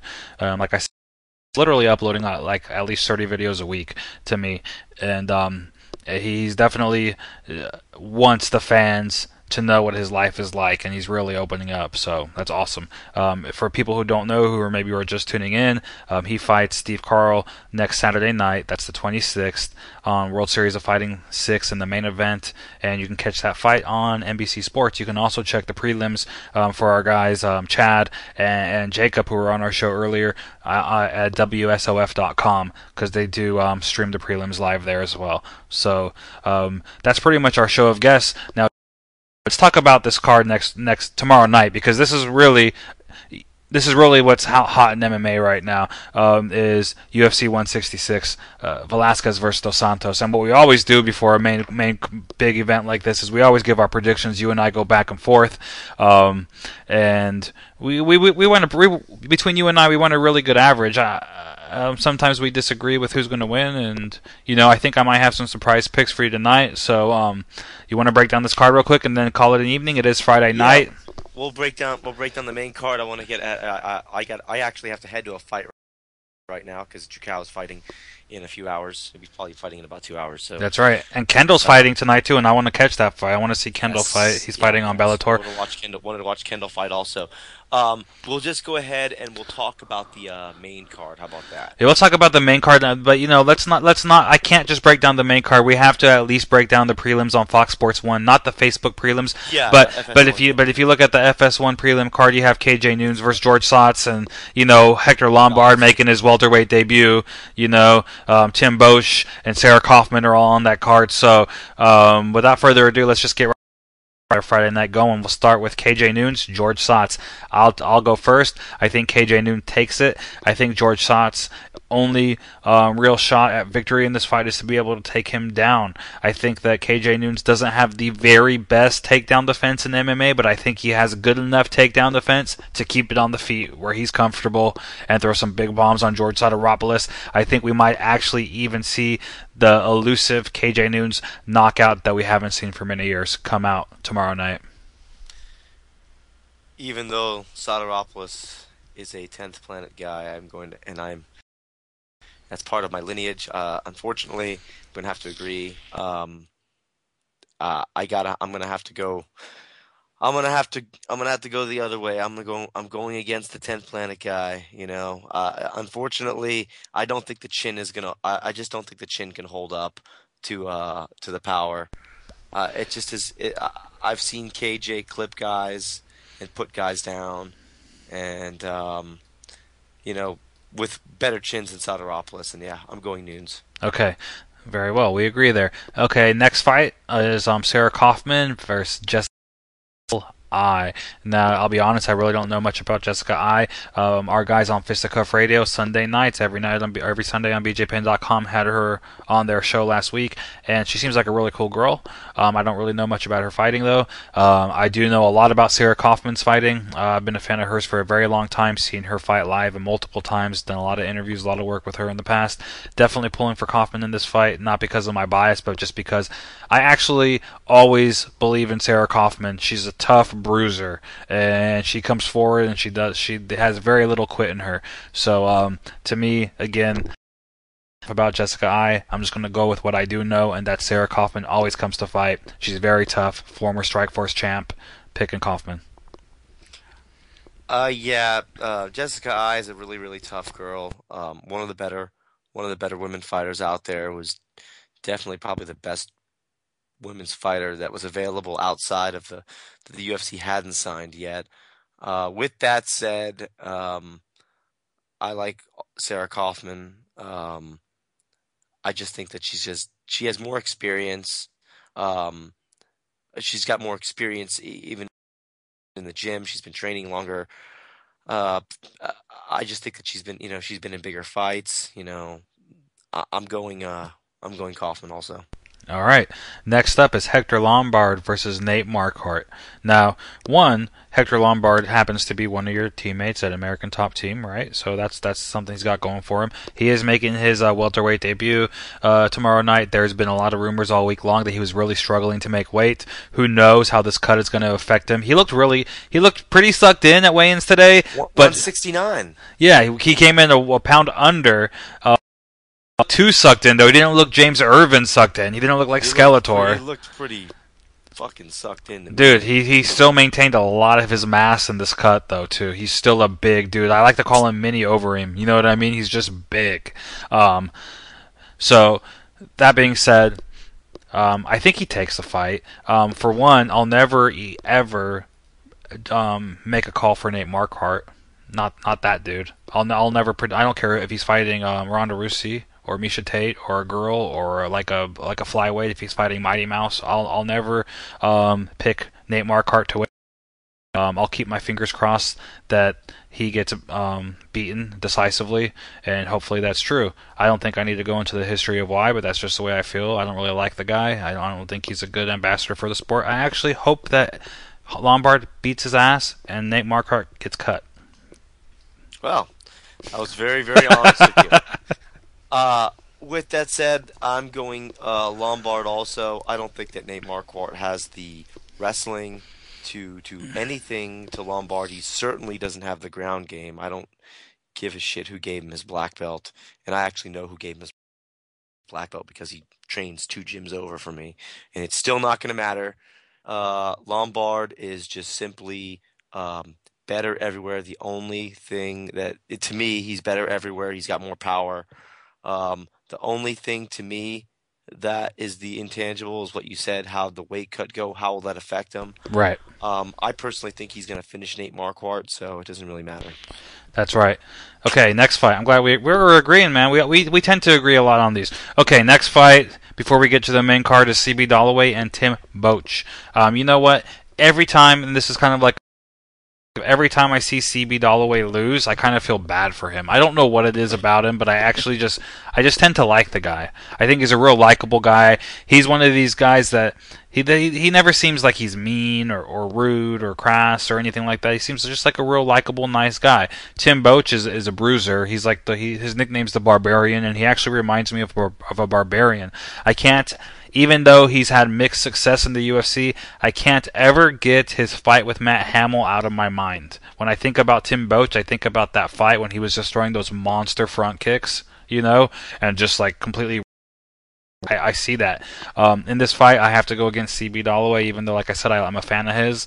I think Tim Boetsch, bigger, stronger, more aggressive dude. That's just what I think. I hope I'm wrong. Boetsch. Next. Next. Okay.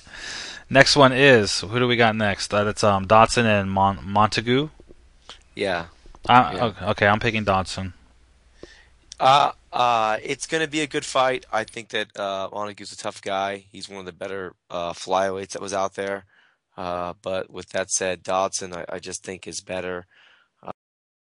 I think that Dodson's going to continue to get even better than he is now, too. So, I also think that these two could end up fighting each other a bunch more times. Yeah. I'm surprised that this is actually a main card fight in lieu of the Lombard Marquardt or the Boetsch Dollaway fight. It's kind of interesting that even the KJ Noons Soteropoulos fight, I feel like the placement is weird. But again, I picked Dodson, but I don't know why it's on the main pay-per-view card. Well, yeah, I just don't, I don't know. I don't see I'm not sure if it'll be a finish. I probably won't be a finish. These two are probably gonna go all three. But I think that Dodson's just gonna be busier. I think that he's gonna land more. He's gonna land better shots. So yeah, I'm going Dodson. Okay, Gonzaga and Jordan. I'm a big Gabriel Gonzaga fan. I think he's very good. I think Sean Jordan is gonna just be kind of too big, too strong, maybe too athletic. Gonzaga's probably more technical. I mean, he's just, to me, when I see him fight, I just think like, wow, that dude's scary, and I just think that he's scary, and I think that he's a scary opponent for anybody. He's got a lot of power. He's like gigantic, and even though they weighed in close to the same, there's just a difference with the thickness in those two, you know. So I'm picking Sean Jordan. Yeah, this is one of those fights where Gonzaga needs to not get hit. Um, Again, you know, I don't think Sean Jordan's ever been submitted, as far as I can remember. I think that's going to be like, can Gonzaga submit him? Sure, he's got very good jiu-jitsu. He's a jiu-jitsu world champ. But um, I don't know, man. You got to get him down. You got 3 rounds to make it happen. Are you going to get clipped before that happens? You know, I'm going to go. This is a tough one. It could go either way. It is tough. It's a tough fight to call. It's a tough fight to call. You know, I'm going to go Jordan. Yeah. I think that he's fought like. I think he's fought some guys who could really push him for 3 rounds, and I don't think that Gonzaga's going to be able to bother him. Yeah, I'll go Jordan. Okay, next fight. One of the fights I'm most excited about on this card, next to the main event, is Gilbert Melendez and Diego Sanchez. What I don't like about this fight is the UFC put 2 Mexican fighters against each other. Myself being Pedro, I'm a half Mexican, so I kind of like my brown brothers to, you know, not maybe fight each other and both equally maybe go up the ladder. But so that, since that can't happen, you got to pick a winner here. All logic and all reason would tell you to go for Gilbert Melendez in this fight. He is the #1 ranked contender in the UFC's lightweight division, according to the UFC rankings themselves. Other rankings, I was surfing around the web. They have him in the top 5, 4th, 3rd, and 2nd position, depending on what you're looking at. Diego Sanchez, on the other hand, you know, he's a former title challenger at lightweight, so it's kind of a tough fight to call. They both have similar fighting styles. Again, Melendez. Logic, you go with Melendez. I'm going the opposite route. I'm going Diego Sanchez, and I'm going Diego Sanchez on pace, strictly on outworking him, dragging him into deep waters, and making it a really nasty, ugly fight. And this is something that I could eat crow on this prediction, but that's just kind of the way I see it. That's an interesting prediction. I've been fighting with this one for a little bit. I think that it's a winnable fight for Diego. I just don't think he's going to be able to pull it off. His history at 155 is not good. His performances generally aren't good. Even in the fights he wins, they're not good. Like, they're always close fights. I didn't think he beat Gomi. Right. Hell, most people didn't think a lot of people didn't think he beat Guida. Right. Okay. I mean, I just think BJ took his soul, and I get 55. I don't think he's a better fighter at 55. Maybe he's found some new direction. Gilbert has always been very consistent at 155. I think that he's going to be even better than he was last time. He's fought minus, you know, some UFC guys. He's fought a lot of the best guys at 155 already. He's used to being at that weight. It's not going to be anything new. I'm going Gilbert. I think it's going to go all 3, and I think it's going to be fight of the night. Okay, well, there you go. I told you I might have some interesting predictions. The co-main event, we're almost done here, and we're going to cut this broadcast off, is Daniel Cormier and Roy Nelson. This one is a pretty, I think, to me, in my mind, it's an easy fight to call. I don't think Roy Nelson's going to win this fight. I think Daniel Cormier is going to win this fight. I think it's going to be boring. I don't think that this fight should necessarily be a co-main event. I think that this is just, it's not going to be exciting. This is like a bathroom break fight almost. You know what I mean? But Cormier definitely is going to win.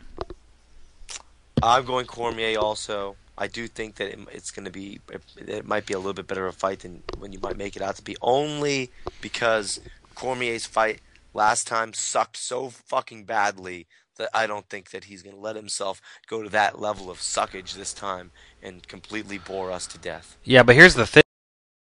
Standing with Big Country for any moment of time, because Roy Nelson drops bombs. He's got like the H bomb's second cousin in his fist. You know what I mean? He can get on top. He can get on top though, and he can punch from on top.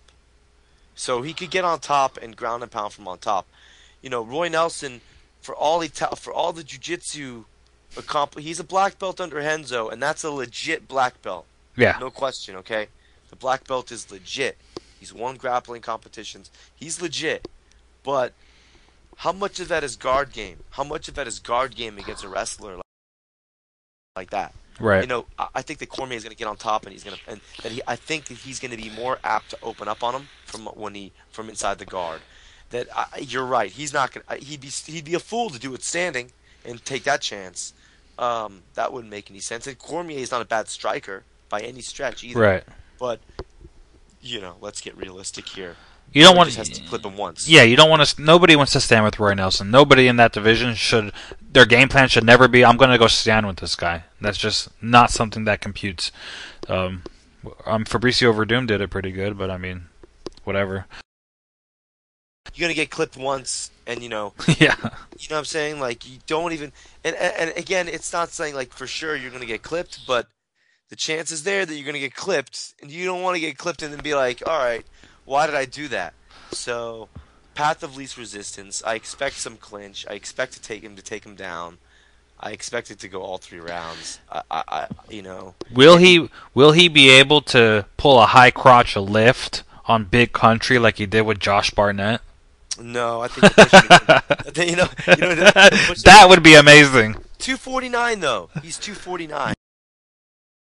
Lower center of gravity 49, but 249 still. So I don't know. I think that he's going to push him against the fence and just scoop his legs out from under him and take him down. And Roy's got good takedown defense. He's actually a pretty decent wrestler. But let's get real here. I got Cormier by decision. So we're in agreement there. We got 1 fight variance to the main event. All right, main event. Now, again, okay. I won't get too deep into this. It pains me to say it. I'm actually, and this is hard for me. I've thought about this a lot. I've gone back and forth. I've changed my opinion over and over and over again. I'm picking Dos Santos to win the fight. I hate doing that.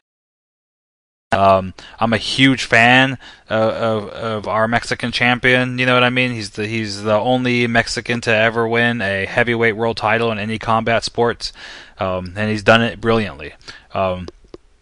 I think that Junior Dos Santos, if the Junior Dos Santos shows up, the same guy that fought like a Shane Carwin, for instance, I think it makes this fight very interesting. I'm kind of leaning towards believing the whole overtraining thing and everything that happened in their second fight, 10 months ago or whatever it was now. Expecting a healthier, fresher, more reactive Dos Santos in this fight, and because of that, I'm leaning towards him to win. I don't want him to win. I hope I'm wrong. I'll gladly eat crow on this fight all day. But if I'm just giving my honest, analytical prediction here, I am leaning just very slight edge to Dos Santos. Who does JDS train with that's even half as good as Kane? Just answer. Nobody. But not every fighter surrounds himself. Some A-listers. There's none. No, there's none. No, there's none. There's none. There's not even like notable like jiu-jitsu guy. He is the guy. He is the guy in his camp. He is the camp. Okay. Does he have a chance? Sure. I just think that this is going to be worse than the last time. I hope so. Believe me, I hope so, man. I'm going to be on the edge of my seat watching this fight. I think it's going to be worse, and I'll tell you why. The last fight, you got Cain Velasquez coming right off surgery, okay? And a lot of ring rust. He had to completely revamp in some things. His body had to get put back into check. It's the same reason why I'm picking Weidman to beat Silva, and we'll talk about that in December. But it's the same reason why I'm picking that. I just think that you're just going to see a better version. You're going to see a guy that's not coming off surgery, a guy that he's been on top of him. He beat him standing. He beat him where he's supposed to be good, overtrained or not. That happened in the first round. That happened in the first round. It happened in every round. Yeah. I just think that stylistically, that Kane, like, JD has avoid takedowns from, I bet, everybody else in the division. Everybody but Kane. That's just going to be it. That's just the guy. You know? It's like BJ stuffing takedowns. But GSP gets the takedown somehow, right? Right. It's just that guy. He's that guy. Like, that is just going to be able to do that to him, in my opinion. Like, I hope so. Junior's a tremendous puncher. Excellent footwork. I don't know what he looks like on the ground. We don't really know what that looks like. We know he's a black belt, but what does that mean? You know? So I don't really... I know what Kane looks like on the ground, and I know what he looks like standing. You know? And he's sound everywhere. I know he's sound everywhere. You know, is Junior going to be able to get back up? You know, is he? You know, like these. You know, Kane is training with Daniel every day, and these guys like that. You know, the people that Junior's training with is that level's just not there. I don't know who's going to push him to that. Who's been pushing him to that level, and he has been pushed to that level before. So maybe I'll eat crow on the whole thing. But to me, when I break it down, I just think the fight's going to be worse, this rubber match, than it was the second fight. I hope you're right, man. I hope you're right. Okay, so there we go. So our variances are Melendez Sanchez and Dos Santos Velasquez. And we'll find out tomorrow. We'll find out tomorrow night, man, what goes down. See. All right, it was a good show. It was a good show, right? You happy with the show? I'm very happy with it. I was really happy with the show. It was good to be back. I always say we're going to be back next week. Who knows what's going to happen next week? Unfortunately, for George is a real busy guy. He's like Mr. CEO over there. He's always busy. Myself, I'm the director of BJPen.com, so sometimes I get entangled. Try to be back next week. I'm not going to make a promise this time, but we should be back next week, right, George? Well, yeah, no, we can. We're never too busy to pull it off every week. The problem is the scheduling around everybody else's stuff. We figure out always a way to do it, to get it done. But it's always scheduling around somebody else's, There's really no point to us doing a show while a UFC is going on. It doesn't make any sense. That's the same show that we want to be talking about. That's right. That's right. Okay, so that's it. We're done. Good night. Happy Friday, everybody. Thanks for listening. Hope you enjoyed our return, and we'll see you when we see you.